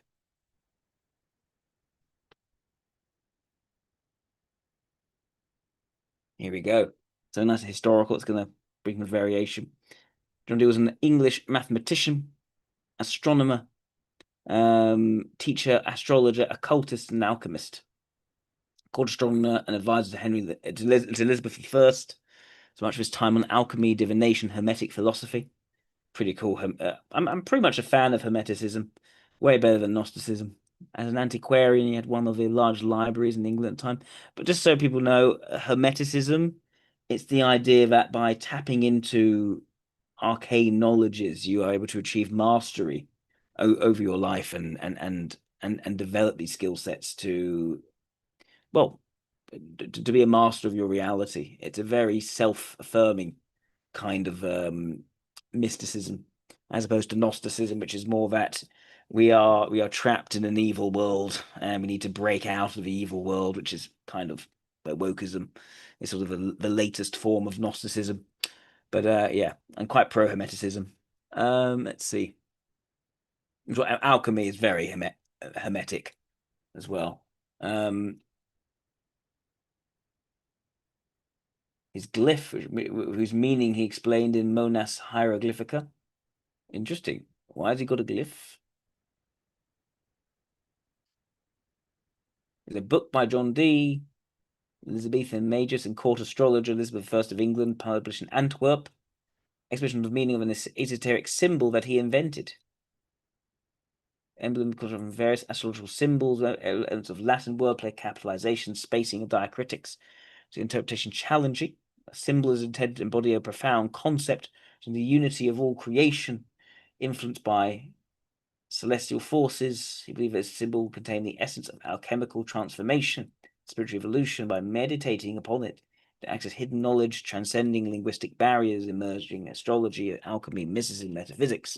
The hieroglyphic monad serves as a visual manifestation of Dee's interconnected worldview. Interesting.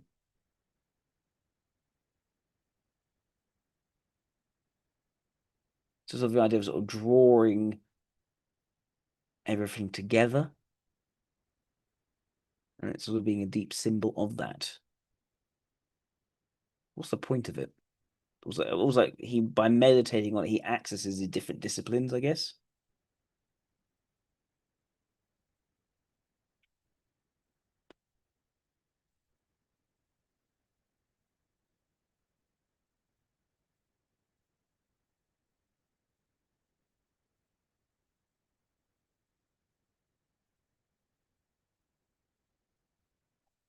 Astrological and scientific advisor, chose a coronation date, and even became a Protestant. The advisor England's voyages discovery. It's interesting, he changes religion. Providing technical aid in navigation and political support, create a British Empire, term he was the first to use. He was the first to use the British Empire. Fascinating. So he had a cult knowledge of treasure in the Welsh marches and of valuable manuscripts kept at Wigmore Castle. The Lord Treasurer's ancestors came from the area. By the early 1580s, he was discontented with his progress in learning the secrets of nature and his diminishing influence recognition in court circles. Failure of his ideas concerning a proposed calendar revision. Claiming the establishment, the ambivalent results of voyages of exploration, and he brought his hopes for political patronage to an end. He subsequently began to turn energetically towards the supernatural as a means of acquiring knowledge. He sought to contact spirits through scrying, which he thought would act as an intermediary between himself and the angels. He then met Edward Kelly, who impressed him greatly with his abilities. Dee took Kelly into his service, began to devote all his energies to his supernatural pursuits. These spiritual conferences or actions were conducted with intense Christian piety, always after periods of purification, prayer, and fasting. He was convinced of the benefits that they could bring to mankind. Kelly is harder to assess. Some clearly was acted with cynicism, but delusion or self-deception cannot be ruled out.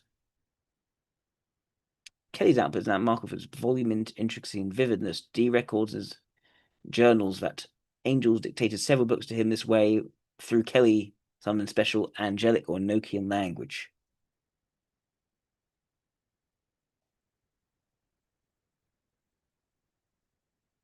Let's see. He promoted English overseas exploration and expansion in terms of political and spiritual renewal at home.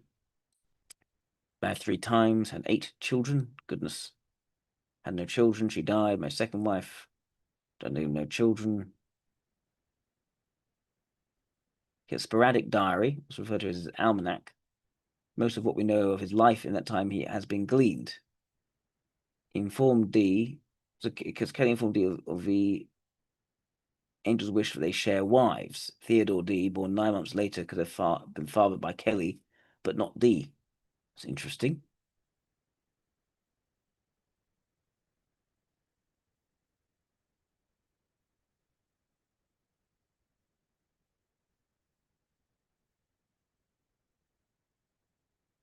He was a devout Christian with religiosity influenced by doctrines from Hermetic, Platonic, and Pythagorean systems, which are pervasive in the Renaissance.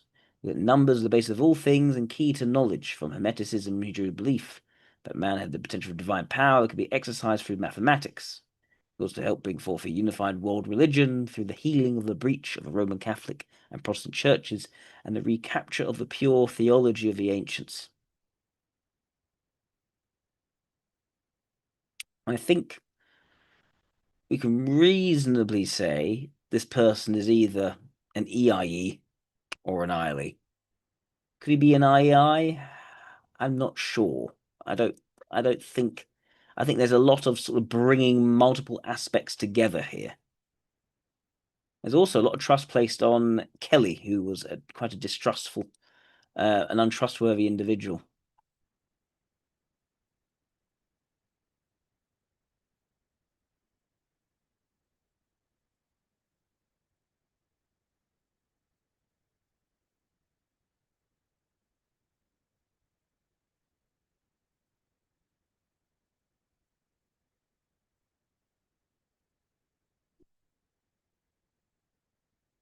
Interesting.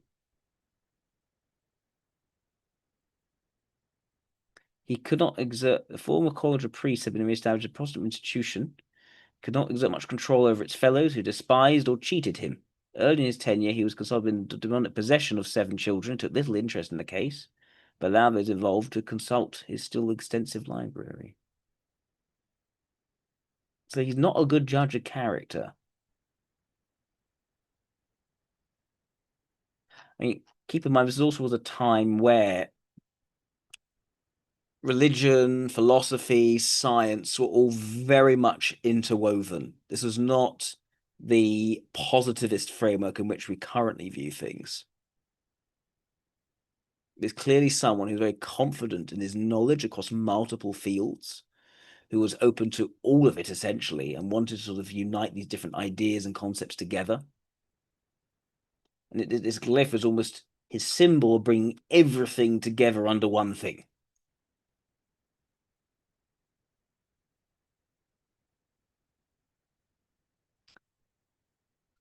I'm leaning more ILE.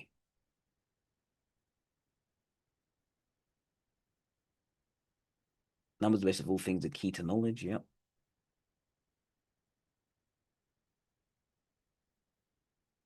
The first public revelation of Dee's spiritual conferences book was popular.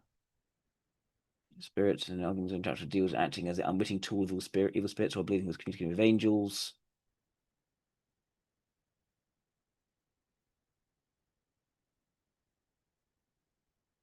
Queen Elizabeth used him several times as a court astronomer, not solely because he practiced Hermetic arts, but as a deeply religious and learned, trustworthy man.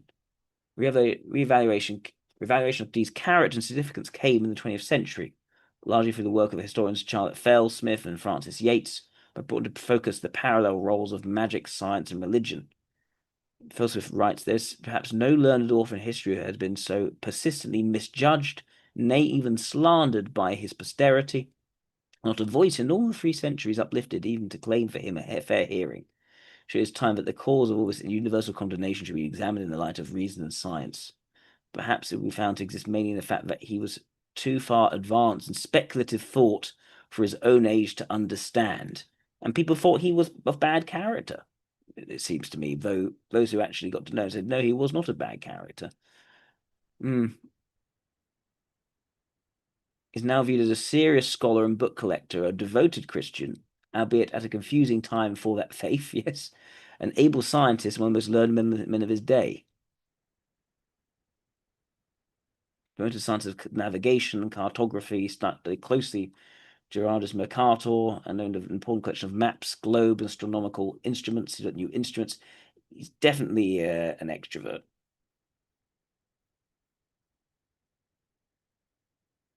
His fixation on this one symbol, in terms of what it brings together.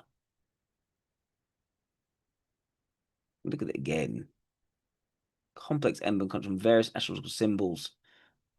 So it's constructed from different symbols that are brought together. It embodies the unity of all creation, influenced by celestial forces, the essence of alchemical transformation, spiritual evolution.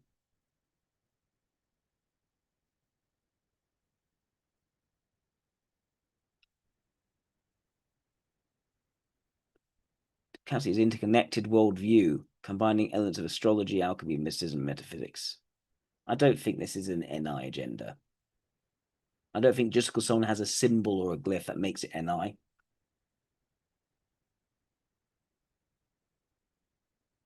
Rather, it represents the bringing together of all things. Is there anything else we can see about him?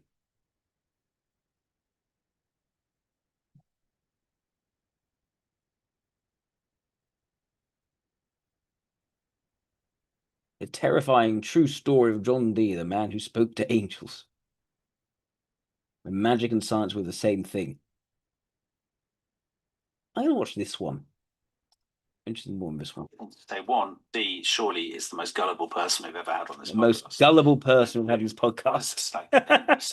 Disastrously, an angel has popped up and told him to go to Rudolph and rebuke him for his sins. The other possibility is the possibility that he really was seeing supernatural beings. Some would say the story of a wise and wondrous sage, that's Tom, who is a much kinder person than I am. Some would say the story of an absolute mug, which is what I would say. But listeners, you can make up your own minds. Yeah, you decide. Okay, so this is John Dee. This is what seems to be a very intelligent and very curious person who is also very gullible and overly trusting of people.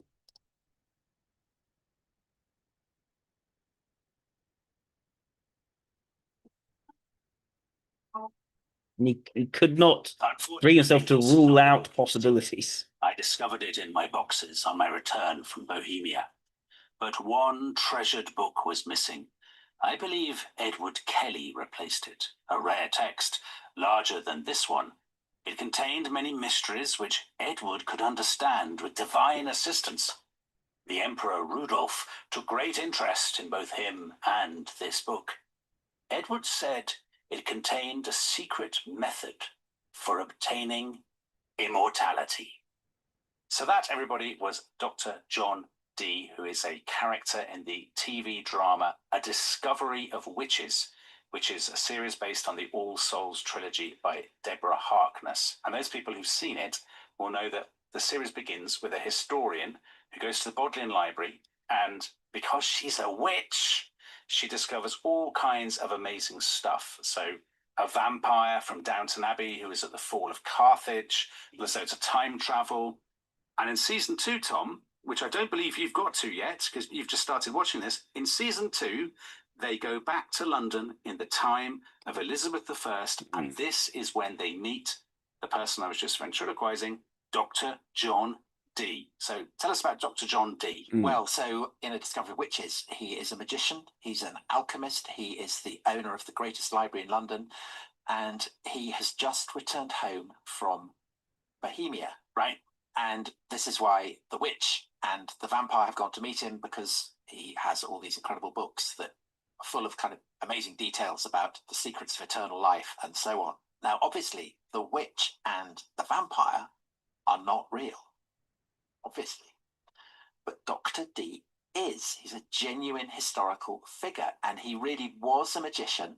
So he's the court magician of Elizabeth I, no less. Yep. He really did travel to Bohemia, where he met with the Emperor Rudolf II in Prague, which in the late 16th century is the great city of magic. And he really did work with this guy, whose name checked in that passage you read, this guy called Edward Kelly, a medium who claimed to be able to communicate with angels, or perhaps, Dominic, these angels are in fact demons, of course, and to have penetrated the wisdom of the heavens. What a story. What's a story? Yeah, amazing story. And Dr. Dee is an amazing character. And it struck me when we were doing the series about the Nazi invasion of Poland, we've actually done loads of stuff on the Nazis, but we haven't really done many episodes on that other great obsession of the British education system in the field of history, which of course is the Tudors. No. And I thought that doing an episode on Dr. Dee would be a good way of making amends, because he is... Tim's suggesting weak tea. I wouldn't say so. This is the 15th century. 16th century. Science was conceived totally differently. People were deeply religious. The scientific pursuit was deeply grounded in Christian theology. So to have someone who did do empirical testing of things, but also was more interested in the sort of the mathematical connections of things, and was interested in religion as well, and well, of course, everyone's interested in religion at that point, but interested in sort of spirituality and speaking to angels. I don't think this is someone who's weak in extroverted logic. In fact, this is someone who seems to be able to take in a large amount of knowledge on different things and to speak quite convincingly on these different sorts of topics and how they could be applied. I think the problem is a certain gullibility towards people, perhaps being too open to certain possibilities, especially in the way that Edward Kelly was talking about them. And Edward Kelly, I think, is the one who claims to be the medium to truly consult with angels. And John Dee was just completely taken with that.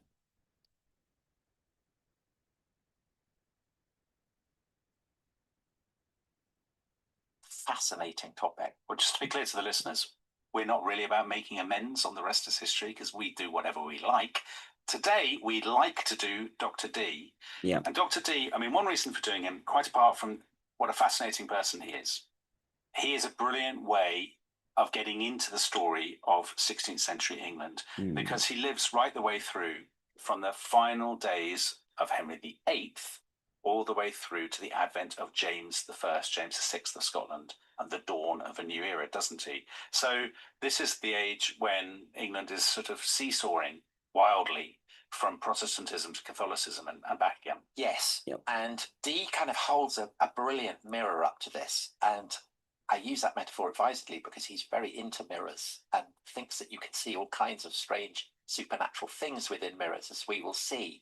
But the reason that he's particularly interesting on this is that that particular period, so when Henry dies, followed by Edward VI, who's a Protestant, followed by Mary, who's a Catholic, followed by Elizabeth, who's a Protestant, Dee has to negotiate all that, and he only succeeds in doing that by the absolute skin of his teeth. But as you say, he then lives right the way through the reign of Elizabeth, and he associates with lots of leading figures from her reign, including William Cecil, her great chief minister, Sir Walter Raleigh, the guy who, of course, puts his cloak in the puddle, but also goes off to found colonies in the New World and to search for El Dorado.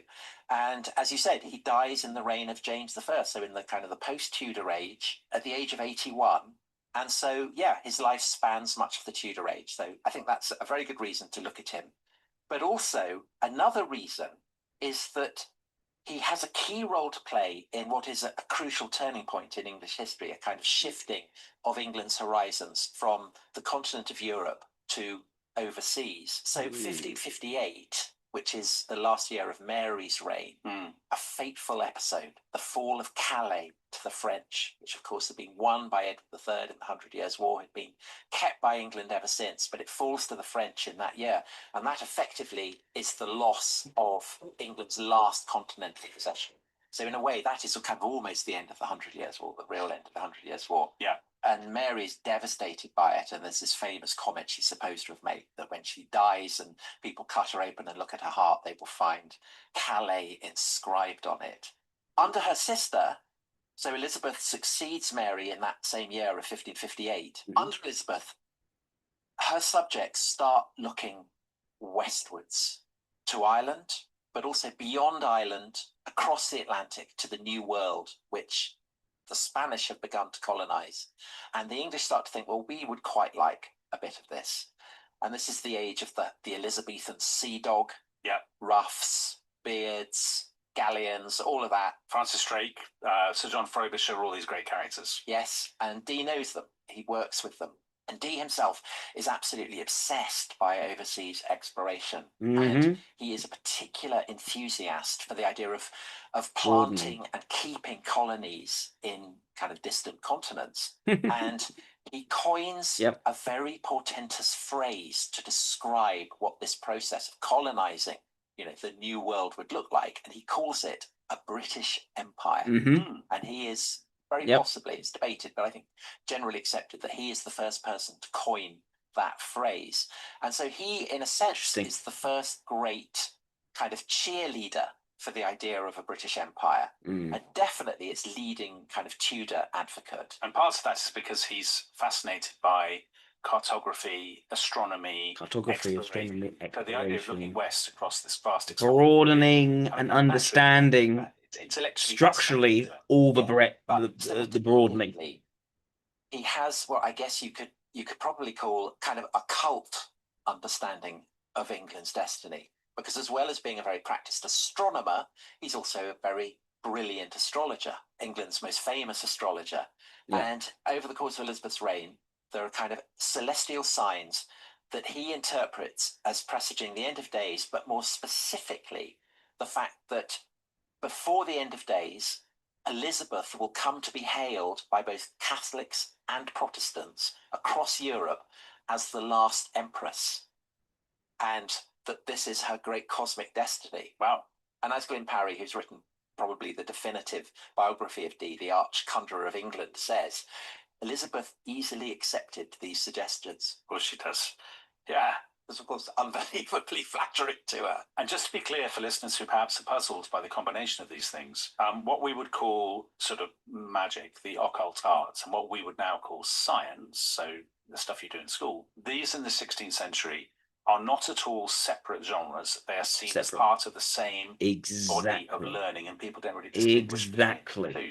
It's alchemy. You've got to place this person in his historical context. I think this is the third reason why Dee is so fascinating, because he's a reminder of exactly that age where what today we would call science and the occult arts can kind of merge and bleed into one another. Yeah. And I guess that it's not just Dee who illustrates this, Elizabeth I does as well. So she is famously intellectual and brilliant, incredibly learned, very well educated, very scholarly, very shrewd. But this doesn't stop her from believing all kinds of things that to us today might sound completely mad, such as, for instance, that she's destined to be, the last empress before the end of days. And you mentioned alchemy. So she and lots of her ministers are absolutely obsessed by this idea that base metals can be turned into gold. And she herself is the only English monarch known to have practiced alchemy personally. And she's very, very keen on it. This is the thing people miss out on. Science was the science we know was in its infancy back then. What ideas were seen to be totally unacceptable now would have been totally acceptable back then. this whole idea of a reality feedback. Yeah, people tried to test things, but there's no sort of scientific method. And the idea that there was also religious wisdom was also part of it, and everyone was religious in some way, shape, or form, largely Christian. So it's a very different time. You got to place someone in their context to see, okay, what are they then doing within their context? And it seems to me that this is someone who has access to both extroverted logic and introverted logic, um, in the context where science is not positivist. Yeah, it's alchemical. It is deeply symbolic. It is influenced by Hermetic mysticism, which is a kind of religion that was taken alongside Christianity. So, yeah, if you look even that further back, we accept that Aristotle had been an extroverted logic type, and he believed all sorts of strange things as well. This is, you've got to place things in their historical context. In a way that actually slightly reminds me of the way that Keir Starmer and Rachel Reeves have been. And Isaac Newton was totally all over the sort of deep mysticism of things.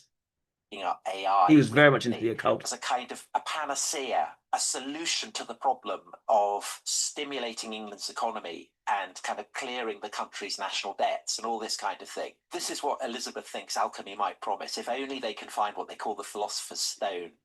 This way of turning kind of lead or whatever into gold, then this would be brilliant. And England's economy will be absolutely flying. I mean, the irony is that we now know that that was at Hogwarts. But they didn't know that then. No, they didn't know that, did they? Anyway, so Dee, he knows about all these things, doesn't he? So you mentioned alchemy. He knows about all these things. He gets into all of it. He knows about all this stuff. But this is quite dangerous at the same time, isn't it? Because in a Protestant age, a lot of people are very suspicious of all of this knowledge. Yeah, because they see it simultaneously as being satanic, potentially, but also Catholic, as papist. And of course, as Protestants, they tend to conflate the satanic and the papist.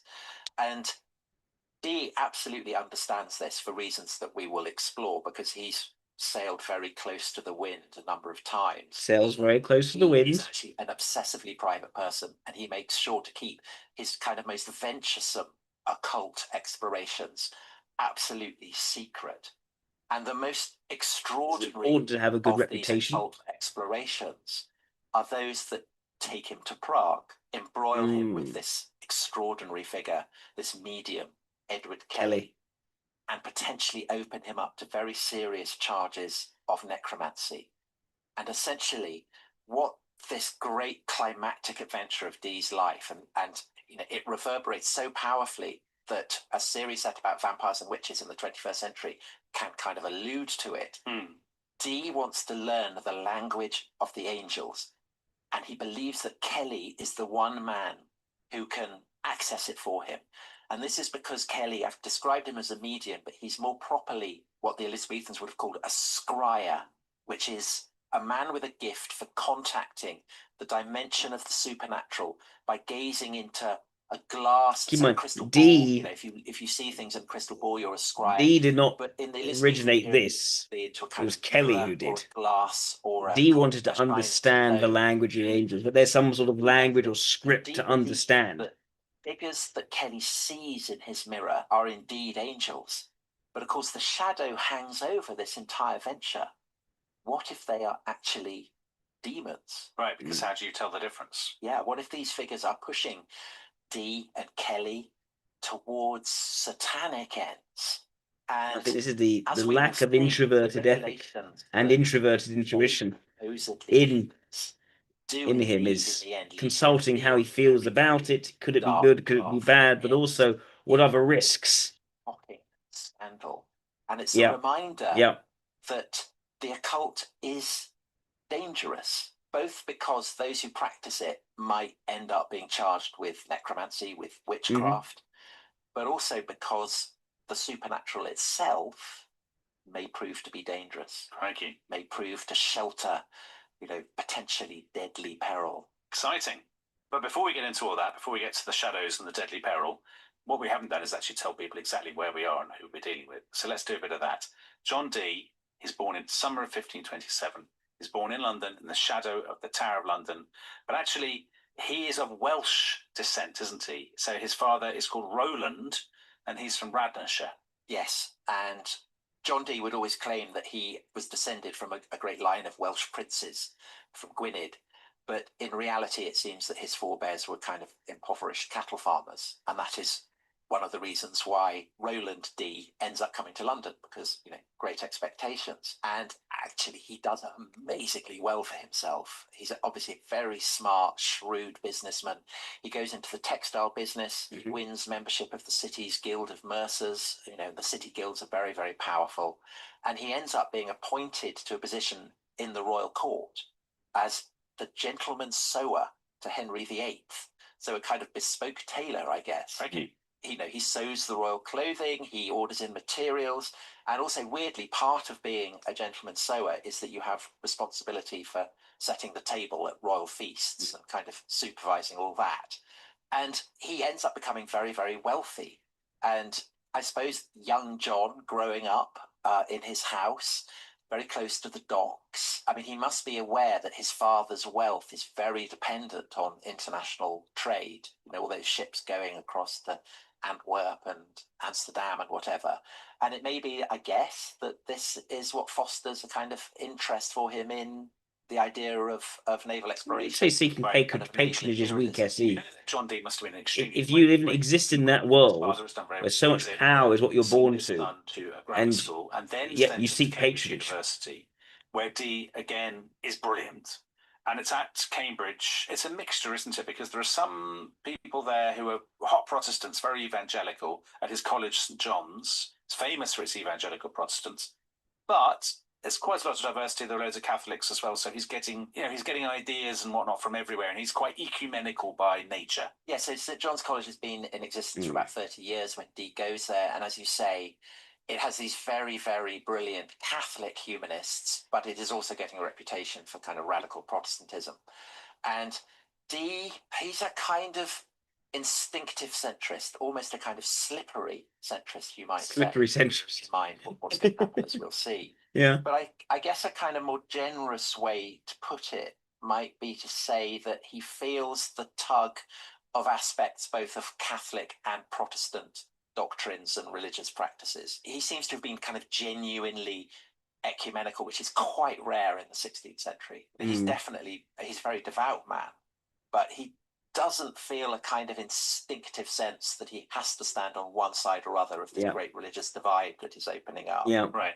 And of course, in that, he will be a bit like Elizabeth I, who is also kind of quite like that. So that's an important aspect of his character that develops at Cambridge.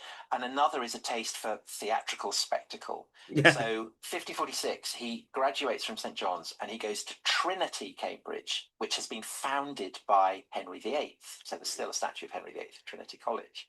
And Dee is appointed as one of the founding fellows. And one of his jobs is to stage plays. So Cambridge colleges, they love plays. And Dee does this Aristophanes comedy, so kind of ancient Greek comedy.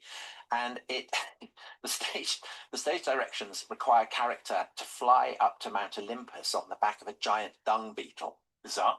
That's a challenge. But he Dee hedges pulls his it off bets with and a his kind of amazing conclusions. coup de théâtre. He has very innovative use of pulleys and mirrors. Pulleys, and mirrors. Watching this, Interesting. can't believe what they're seeing. Understanding of technology to create, with a desire to create this emotional effect. Leads to accusations that he could only have achieved it via witchcraft.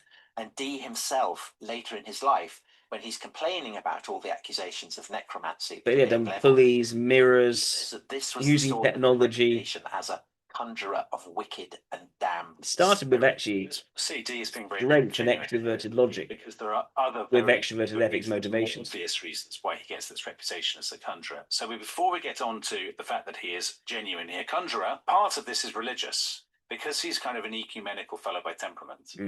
His more evangelical hot Protestant friends think, oh, you've got Catholic sympathies and they love a bit of magic and that you're mixed up in all that, aren't you? Yes, because it is part of the Protestant attack on the Catholic priesthood in particular that they are magicians, or actually specifically conjurers. So Francis Young, very much a friend of the show, we had on The Rest is History, I think a couple of years back, talking about his book Magic in Merlin's Realm, a history of occult politics in Britain. So in that book, he points out that there is a measure of truth to this Protestant accusation that Catholic priests are conjurers, because, to quote Francis, priests were quite literally conjurers, since they received the minor order of exorcist on the way to the priesthood, and conjurer was just a synonym for exorcist. A priest exorcised or conjured every time he baptized, so revoking Satan and all that kind of stuff. And traditional exorcisms of salt and water preceding the Mass were considered an integral part of the rite. So the fact that Dee seems to have been quite fond of these practices and these rituals kind of does cast him in Protestant eyes as a bit of a conjurer. But if that's not sinister and un-English enough, he's also really interested in maths, isn't he? Which is also a very... Yeah, very sinister. So calculating and conjuring are synonyms at the time. Yes. And so doing a lot of complicated equations and whatnot is an unmistakable sign that you're in league with the devil. Yes, so there's that as well. And Dee is such a brilliant mathematician that he actually gets offered to be professor of mathematics at Oxford. He turns it down because he's hoping for better things. But he's clearly, again, he is seen as being the best at maths in England. Yeah. And again, this kind of suggests he might be a conjurer to people who are not au fait with, as you say, simultaneous equations. But this isn't the only reason that Dee comes to be associated with magic. Yeah. Because actually, he is investigating it. Right, exactly. Yes. He is a conjurer. I mean, there's no two ways about it. Yeah, he genuinely is. Yeah, he's trying to keep this quiet, but right from his earliest days as an undergraduate at Cambridge, he is genuinely studying the occult arts in some detail. And he does it at St. John's, he does it at Trinity, then he goes abroad, he studies in the Lowlands, he ends up studying in Paris. And everywhere he goes, he is combining his studies in mathematics, in philosophy, in astronomy, kind of what you might call legitimate subjects, with an exploration of more magical and occult avenues to wisdom and knowledge. Combining it all, he's That's bringing the it. two obvious ones, but even more exciting is the language of the angels, which he's absolutely obsessed by, isn't he? Yeah, so we mentioned this. He first starts kind of thinking about this. He's in Paris studying there, and he has his eyes opened to the possibility that he could access the language of the angels, which he equates with the language that God had used when he spoke to Adam in the Garden of Eden. Yeah. And the linguistic source code of reality. Primal divine language, that it must have a grammar, it must have an alphabet. Yes. That because God The has structure created of the it. universe, therefore this language must interfuse the whole of nature. Yes. The linguistic source code of reality. This is why he was so interested in it. Unlock the secrets of this language, then the mysteries of the universe itself would be unlocked. Yep. And there's something kind of almost of nuclear physics there. Yeah. The idea that there is power to be obtained in unlocking the kind of the secret dynamics of the cosmos. And this is what Dee is after. He wants to harness its power. And he attempts to harness his power and to penetrate its secrets, partly through his own studies. So he accumulates an absolutely massive library. Yep. But of course, another option is also floating in his mind. And that is, well, what if I reach out to these angels, and what if I can find someone who can understand the angelic language? And this guy Kelly is going to come into view eventually, isn't he? But before we get to that, it's all kicking off politically, and this is very challenging for Dee himself. I've seen enough. Irely.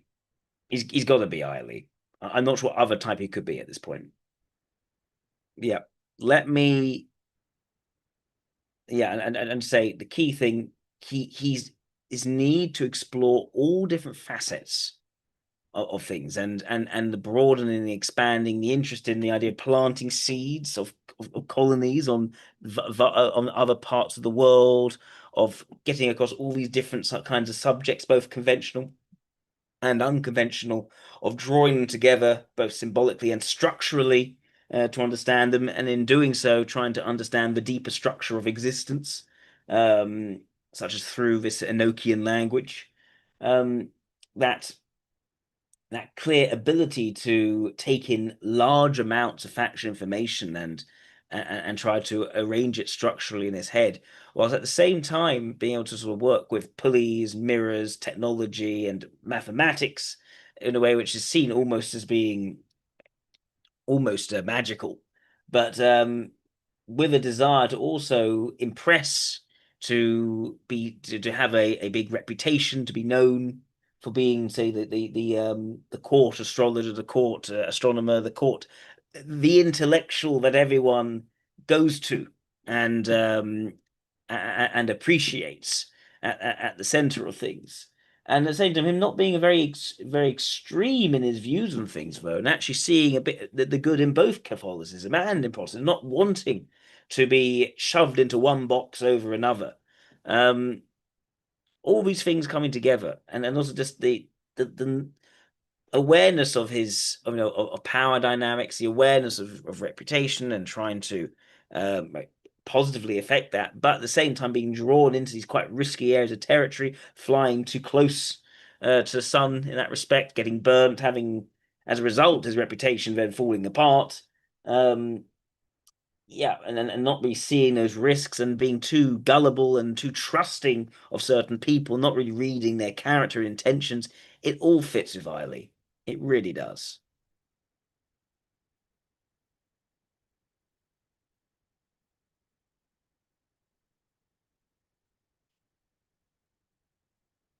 I mean, it's possible if this Edward Kelly is a sincere figure rather than an actively cynical or dishonest figure. It's possible Edward Kelly was the IEI, if anything.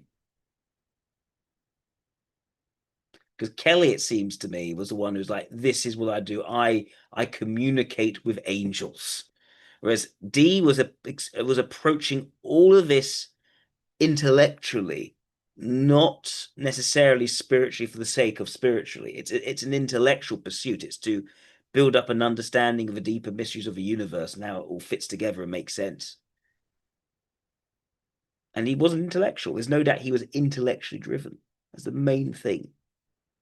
It wasn't humanistically driven. All right, I'm going to go to Edward James Olmos. Let's do that.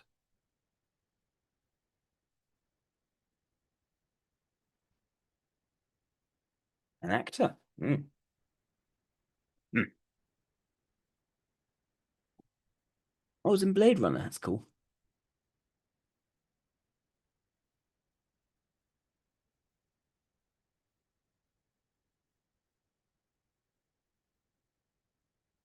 Born in California. Parents divorced.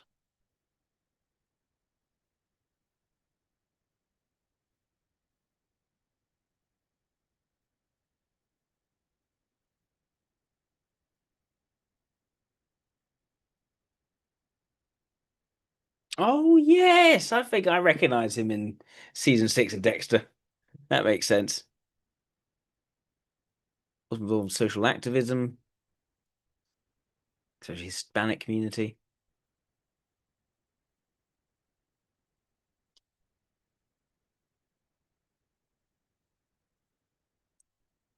Junior rights went out with a broom, tried to rebuild communities.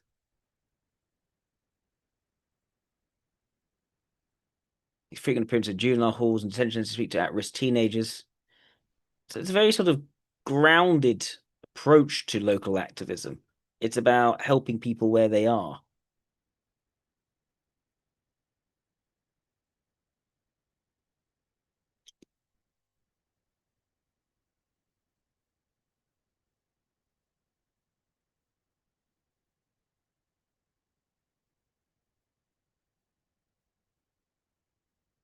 He's been a vegan, worked with PETA, a number of campaigns, sort of SENS Research Foundation, drinking disease of aging. Hmm.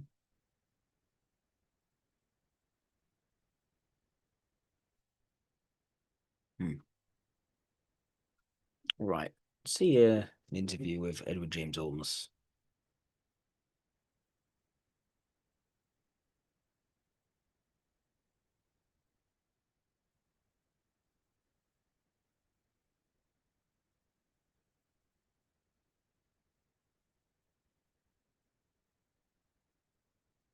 Privilege to be telling stories. My God, we're storytellers, and that's all we do is go around looking for stories and tell them.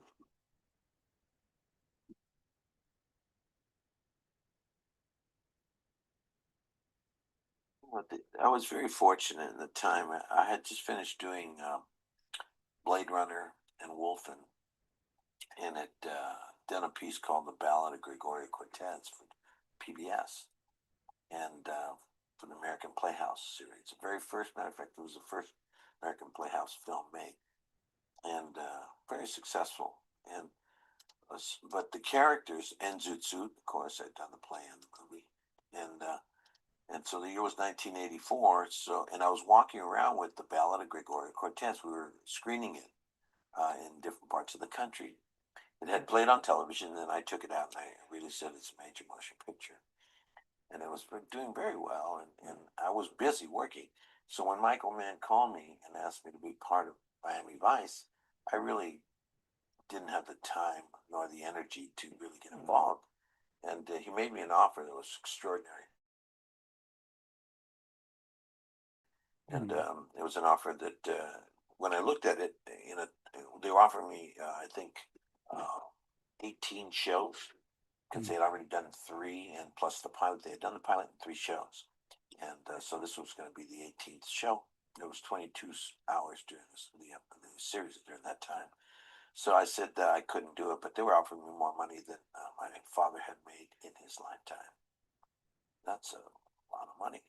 And I didn't have any money. I was walking around, driving my Volkswagen, 1969 Volkswagen, living in $150 a month rent. I owned a house at that time and my payment was $150 a month. So you can imagine how incredible, great times they were. Definitely great times.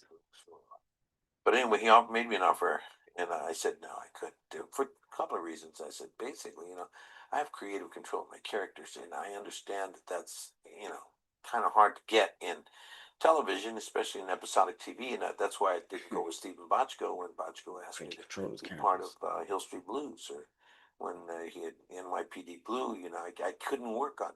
I could go there, and like I said to Michael, I said I can be with you if you want a recurring role. That's a different story. But to sign a 7-year contract with NBC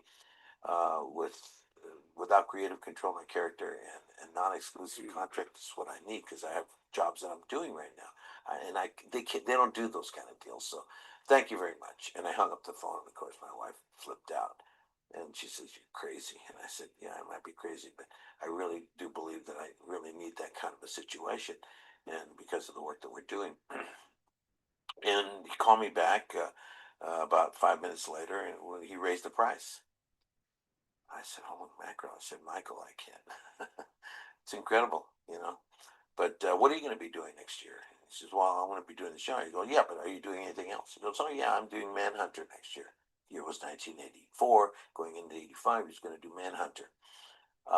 And I said, "Well, there you go. You're going to go off and do your movies. I get stuck on the television show. I have films that I'm working on that I have to do, so I can't, Michael. I really wish I could, but I need a non-exclusive contract, And plus, my creative control of my characters, you don't want to give that up. I mean, Bochco wouldn't give it up. Nobody would give it up. I understand that you guys have your feeling." And so he says, and I hung up. And by this time, my family was leaving me alone. And then we ended up coming back, and potentially a stubborn about intuition later. He says, and he raised the price again. And I said to myself, "Gosh, if I only knew that all I had to do was say no, and the price would keep going up." I said, "Wow, that's a really good thing to know." But I said, like, I'm like, "I really wish I could. I really do. I mean, this is very enticing, but I can't. I cannot do this without creative control of my characters. I'm out there. I'll be, wondering what I'm going to do next, and that's not how I like to work. I like to know what I'm going to do next. I like to have some decisions made." And so I said no. He called up a 4th time about 10 minutes later. Said, "Oh, this is taking about an hour and a half." And I didn't realize that he needed me there that night. I had to fly out on the red eye to be in front of camera.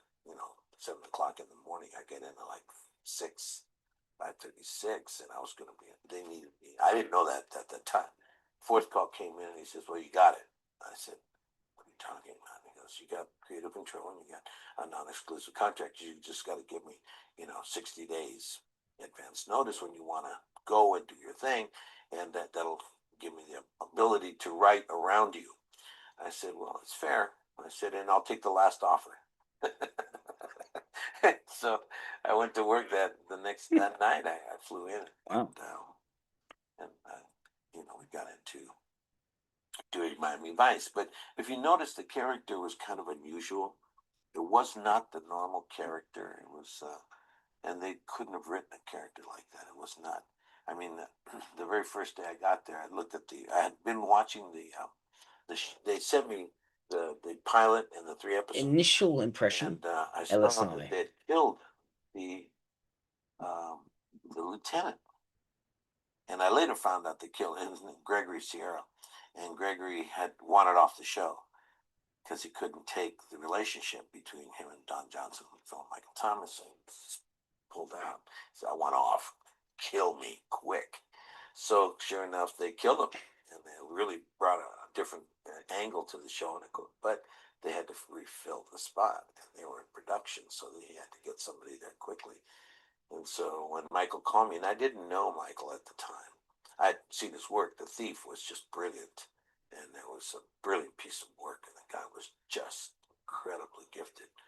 And I just, so I was very impressed that he'd called me. I knew nothing about the show, but I saw the show, and it looked like Starsky and Hutch. Not that there's anything wrong with Starsky and Hutch. It's just that what I mean by that is that it had the 2 characters, lead characters, were dismissing everyone. They started to dismiss, at the time when I saw it, they had dismissed the chief of police, the governor of the state, the head of the FBI, and, not disrespectfully, but it was the kind of thing where they'd be talking to this person. Then they'd look at each other and kind of like have this little look, and then they'd come back and talk to that person. And right there you knew, oh, they have something that they've got planned that they're not saying to this person. And so that person was rendered dismissed. They had done it to their lieutenant, they had done it to everybody. So they were like doing what was normal then on television and was normal. And I said, I can't do this for 4 or 5 years. I mean, this is not my idea of a good time to be in a show where you're always talking to the guys in sincerity and you're really trying to get across it. And the whole show, everybody in the show knows that they're just going to dismiss you. So I said, what the hell can I do? And so I did it. And the very first scene that I did, I was supposed to say one thing. And when Philip Michael Thomas gets into my face, in the scene where by the river's edge, and Crockett loses his girlfriend, high school girlfriend, sweetheart. He comes up into me and I say, and I look at him and I say, I'm supposed to say one thing. And I say, don't ever come up into my face like this again, detective. And that's not written. It was never written. Okay. So I say that, and he's standing right in front of me, and now he's stuck because he wasn't expecting that. He was, basically he wanted me to say the lines on the paper. And then, but Don grabs him and moves him away. That would cut, and the director says, "I like that. That was good. That was good. I like that. Thank you." I said. So we went. That was it. One take, and that was it. I haven't. I'm trying to think back quickly. I mean, in that position in a show of that caliber, I mean, basically Miami Vice became one of the fundamental shows of the 80s. And it was because of the editing and the music and all the color and everything, the way they shot it. And Thomas Carter did a wonderful job on the pilot. And I must say that I know that there were other Latinos, not very many, that had been on regulars on television. But maybe you're right in respects of what position I held at that time as being one of the lieutenants, a high-ranking person.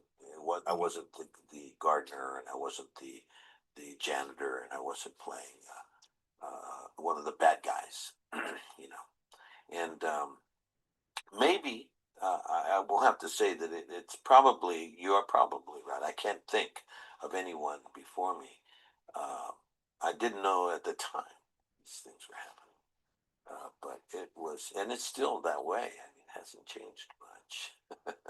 I mean, we have Jimmy Smiths, and we've had Gregory Sierra. Of course, he was before I was. So, Keith, what do you know so far? This is a guy who does not compromise.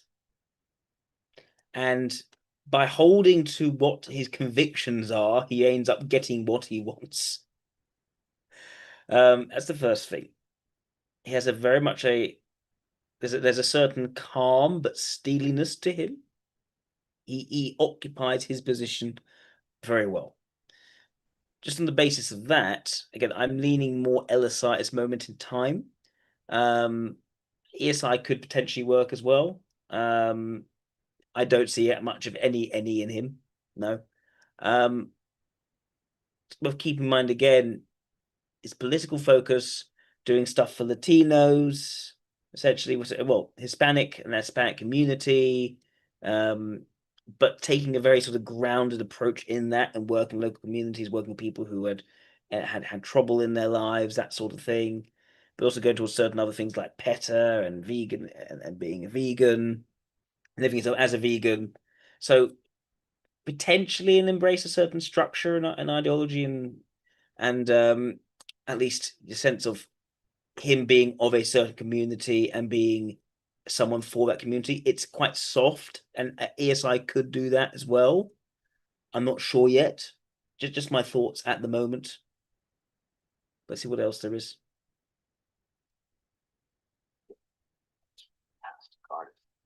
great. At the beginning, I was just lucky. I think LSI on the hunch, really, at the moment. I've done theater. Started doing theater in 1964,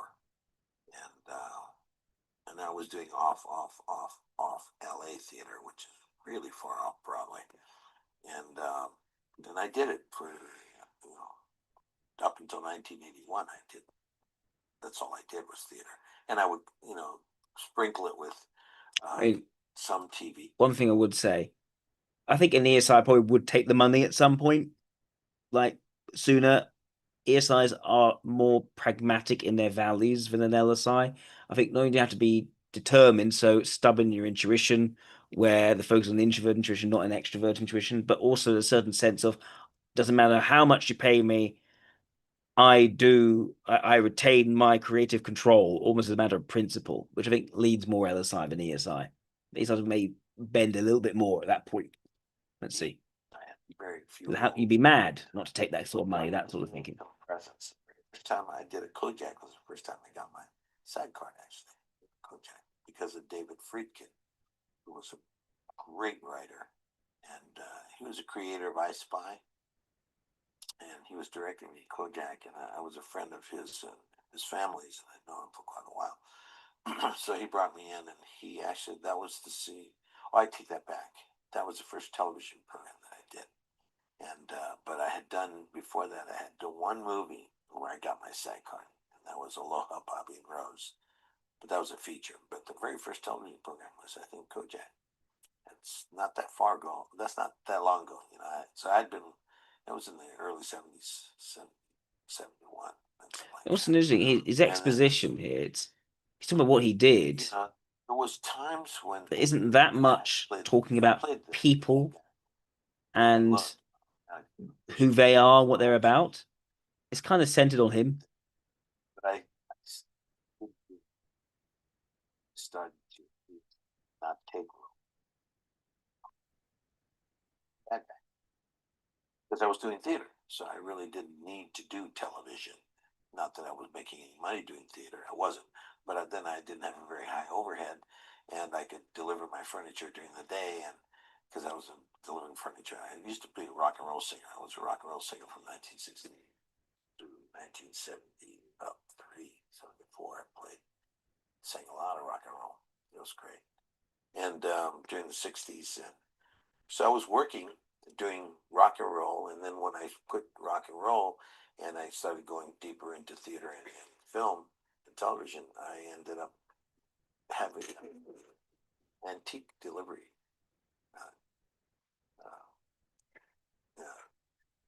job that I built for myself, my own.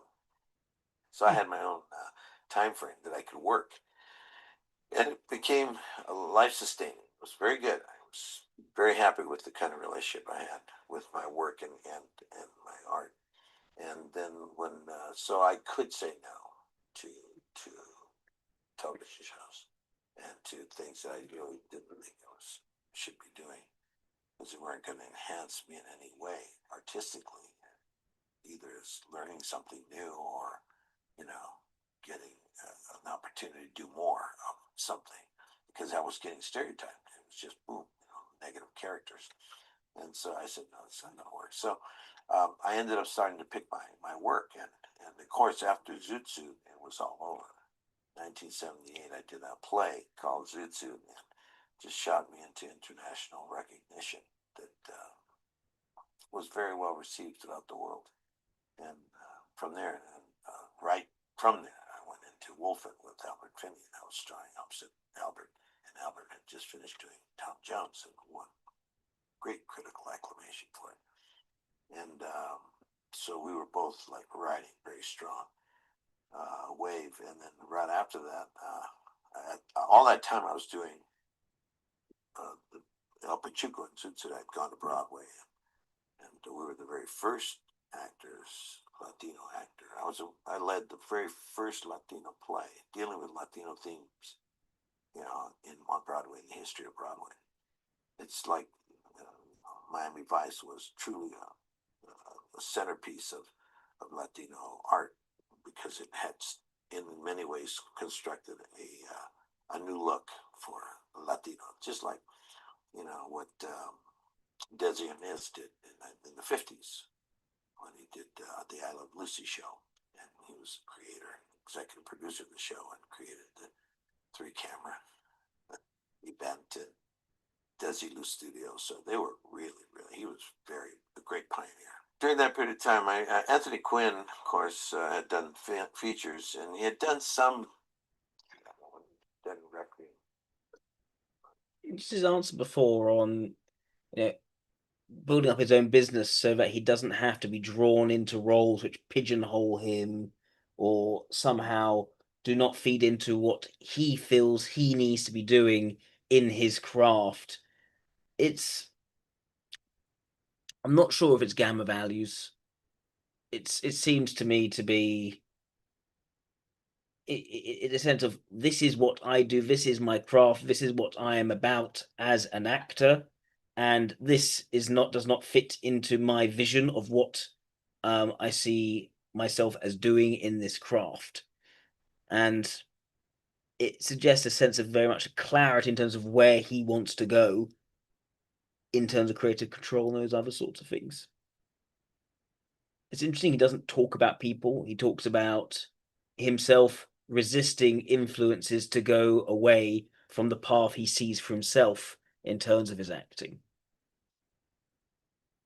I'm not sure yet. I think either he did on TV or of course, you got to remember television. It was quite interesting. Television used to play a lot of, would play the movies after they got done with the movies. They would be played on television. So for us, it was just watching, things on TV. So we watched a lot of things on TV that were actually features that were been placed on television. So for us, it was TV. So I'd seen the work of Anthony Quinn, of Jose Ferrer. I remember seeing Cyrano de Bergerac, which Jose Ferrer did it, I think, 1939. I had seen it on TV, and what a performance! I mean, I was stunned. One of the great heroes that I had was Jose, along with Paul Muni, who I saw do some extraordinary work. And those are my idols, really. They were the people who really pushed me through. Oh yeah, I nothing. Keep in mind, he speaks of these men as idols. It's not because of a personal relationship to them, but more that they are representatives of previous Latino actors who had done things for, say, critical acclaim, who had done amazing performances, and he sees himself as a Latino actor. That seems to be important to him, the sense of group identity. and these representatives of a group identity as a template which he can then follow in. Impacts the subconscious mind more than the audio-visual event. No book, no live performance, no painting. No artistry has ever been as powerful as the audio-visual event, especially when it's projected on the big screen. We're starting to realize that we've known for a long time that even watching it on the small screen, it's going in all the way, and meaning that it goes into your subconscious mind, and it stays there. It doesn't. It's not like you can in your conscious mind. You have values. You have a system of being able to say, well, that's right and that's wrong. But in the subconscious mind, it just gets stored. It's in there, and the only way you find out if you like it or don't like it is when it materializes itself through dreams or memory or something. It pops up again. You go, well, that's not very good, but it's in there, and it's in there, and it has an effect. It's doing some work in there. It's not like the brain isn't like one of the most extraordinary,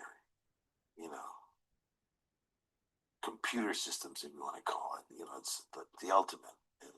And of course, the computers, the major computers of today are quicker, faster, and able to to give you information at a much quicker rate, trillions of bytes per second. When the brain is No, I don't think FI is right or wrong, like a dislike. That could just as easily be. Human brain is still structures, ideologies. Battlestar Galactica is the best usage of television I've ever been a part of, ever. And I've done some really wonderful pieces of work on television. And I'm not talking about, I won't even mention shows. I'm not talking about episodic television. I'm talking about, things like American Family, which was the very first Latino themed program ever placed on broadcast television in the history of broadcast TV ever. And it was a wonderful show done for PBS. And it was excellent, but nothing, and we touched really important issues with that show, but nothing compared to the scope of what Battlestar did. Battlestar went to the root of humanity. It starts off with the whole understanding of technology wiping out the human species. That's the premise of the whole show. We build technology, the technology comes back to kill us. And it does a very good job. It leaves 49,001 people, human beings left. So the human race is annihilated except for 49,000. And from there, the show starts. And for the rest of the show, we're trying to find, from that moment on, we're trying to find a way to have the survival of the human race. There's only one race. That's what the show is really about. It's the human race, period. And everything other than that, I don't care what cultures were involved, because there were different planets that kind of like had their own cultures, Sagittarius and Capricorn, went on and on. There was 12 different planets. But in essence, it really was a show about us as human beings. And so it held up an incredible mirror to the entire planet, not just to the United States, not just to English-speaking people. It transcended into becoming what was arguably the best usage of television in the history of TV. That's not said by me. That's said by, the Peabody. It's said by Is it? He's critics now. around the world. Who said once you started to understand the show and you saw it from the very beginning, from the pilot on, if you watch the pilot in episode 1, that was it. You had to see it in succession, and you had to see it, as fast as you could. And especially the more people are seeing it now on DVD and Blu-ray than had ever watched it when it was on television. It's just the best way to watch that show. He's talking about what is the message of the show, what is the philosophy, what does it reveal to us. He wants to talk about that. He's not talking about his personal reflections. He's not talking about how he felt in that role and his attitudes. This is the message of what the show is about that's so incredible. 5 years plus 2 films that were made in 4 days. that's a pretty strong commitment. That's a lot of hours. That's like you're averaging maybe about 17, 18 hours per day, maybe even more, to get through all that material. Because it's 41 minutes. It's not a full hour per show. Because the signal of it was so important. You talk about how that affected someone, and it got them so invested. They watched the whole thing. Is how much people cared about the show because, according to him, the signal of what the show was really about. This is what he wants to talk about. There isn't introverted ethics here. $6. It's 4.5. I'm talking about the brain as being like a computer system. It was 88. He likes explaining how things, can't tell you saying what things are. Incredible that character has become for the Latino culture. Guillermo Adama. The Latino culture, not individuals, the Latino culture. Oscar. Adama. I don't think they wrote it intending it to. I think my hunch is right. I think he's an LSI. But Adama, when you pronounce it correctly, it's Adama. It's very Latin, and yeah, I saw that. Don't worry. When I'll never forget the phone call I received from a very close dear friend. She's a brilliant writer, and she called me and said, "My nephew." She was crying on the phone. I said, "What's the matter?" She goes, "My nephew just called, and he's 12 years old, and he was so excited. He just couldn't. He's just kept on saying, 'We're in the future. We're in the future. I saw it. I saw Battlestar, and we're in the future.'" He wasn't joking. A 12-year-old little kid, watching something. He says, "Oh my God, he's one of us," meaning of cultural. And he saw that our culture was there and represented in a very distinct way. This is very beta. This is very beta.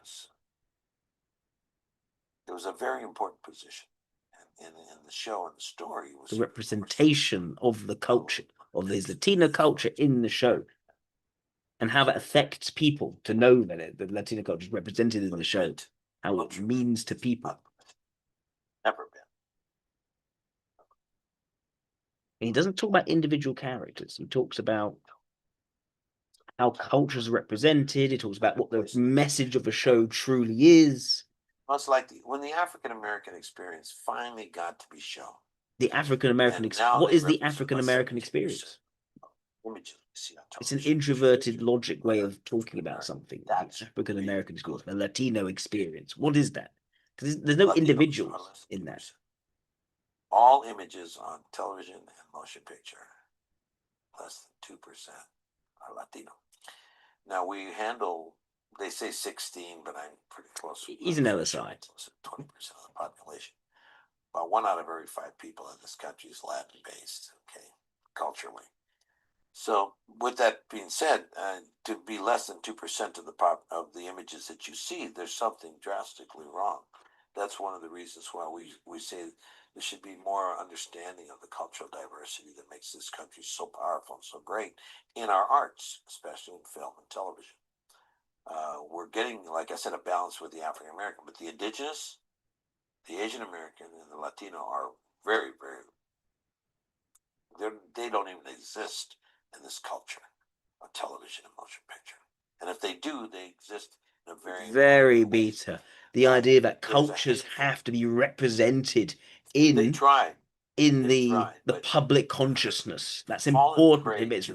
There's a proportional representation in the public consciousness. So much so that we've had those memorable years of, the Great White Year of 1999, when there wasn't one person of color on any show in all of television, cable, and everything. It was the Great White Year. And there's nothing wrong with white. It's a great color. It's a great culture. European cultures are fantastic. They've done so much for the planet. But so have Asians, and so have Africans, and so have indigenous, and so have Latinos. But where's the justice? Where's the justice? anybody other. It's justice, he thinks. It's not personal, actually, it's justice. Misrepresented, not underrepresented, but misrepresented. Well, because basically they stereotype you. And stereotypes are like the worst. I mean, how to kill a culture, you know, just what are we doing right now to Iranians and to Middle Easterners? I mean, we're destroying them. They're the bad guys. They were the Colombians and the Latinos for all through Miami Vice. Nobody was worse. That was 3 years ago. The Asians and the Latinos held a premier position. Latinos were like, we were killing Colombians and the drug lords and all, and they were all Latin and or Asian. There was no two ways around it. That was it. And the bad people, Latin or Asian. That's it. All through one of the most extraordinary periods of television. I mean, you know, Miami Vice was very well received. You go back there, you try to find people that were not Latino or not Asian. All right. I'm pretty sure of LSI that this is, again, a very stubborn guy, does not compromise, gets his way through not compromising. He has a very clear sense of the justice of different groups in his head, and that's what kind of motivates him to have things represented and seeing things in terms of what they represent to him and in terms of his culture. Very important, not based on individual personal subjective values judgment. It's very much about the justice. It's very much about the group representations. Also, you know, how he talked about things. He doesn't get too airy-fairy and abstract. It's like, it's very concrete, ground in the details of what he does, his experiences. But then as he starts getting more confident, he starts to reach into the ideas of what it is really about and creating that sense of signal as opposed to the noise, as Isaac says just in the chat. He's the guy who creates certainty and tries to articulate what the certainty is of what the show Battlestar Galactica was really about and that sort of thing. LSI, very sure of LSI for him. Thank you so much, everyone, for tuning in. It's a bit of a longer one than normal, but thank you. And yeah, hope you all have a lovely week. Take care now.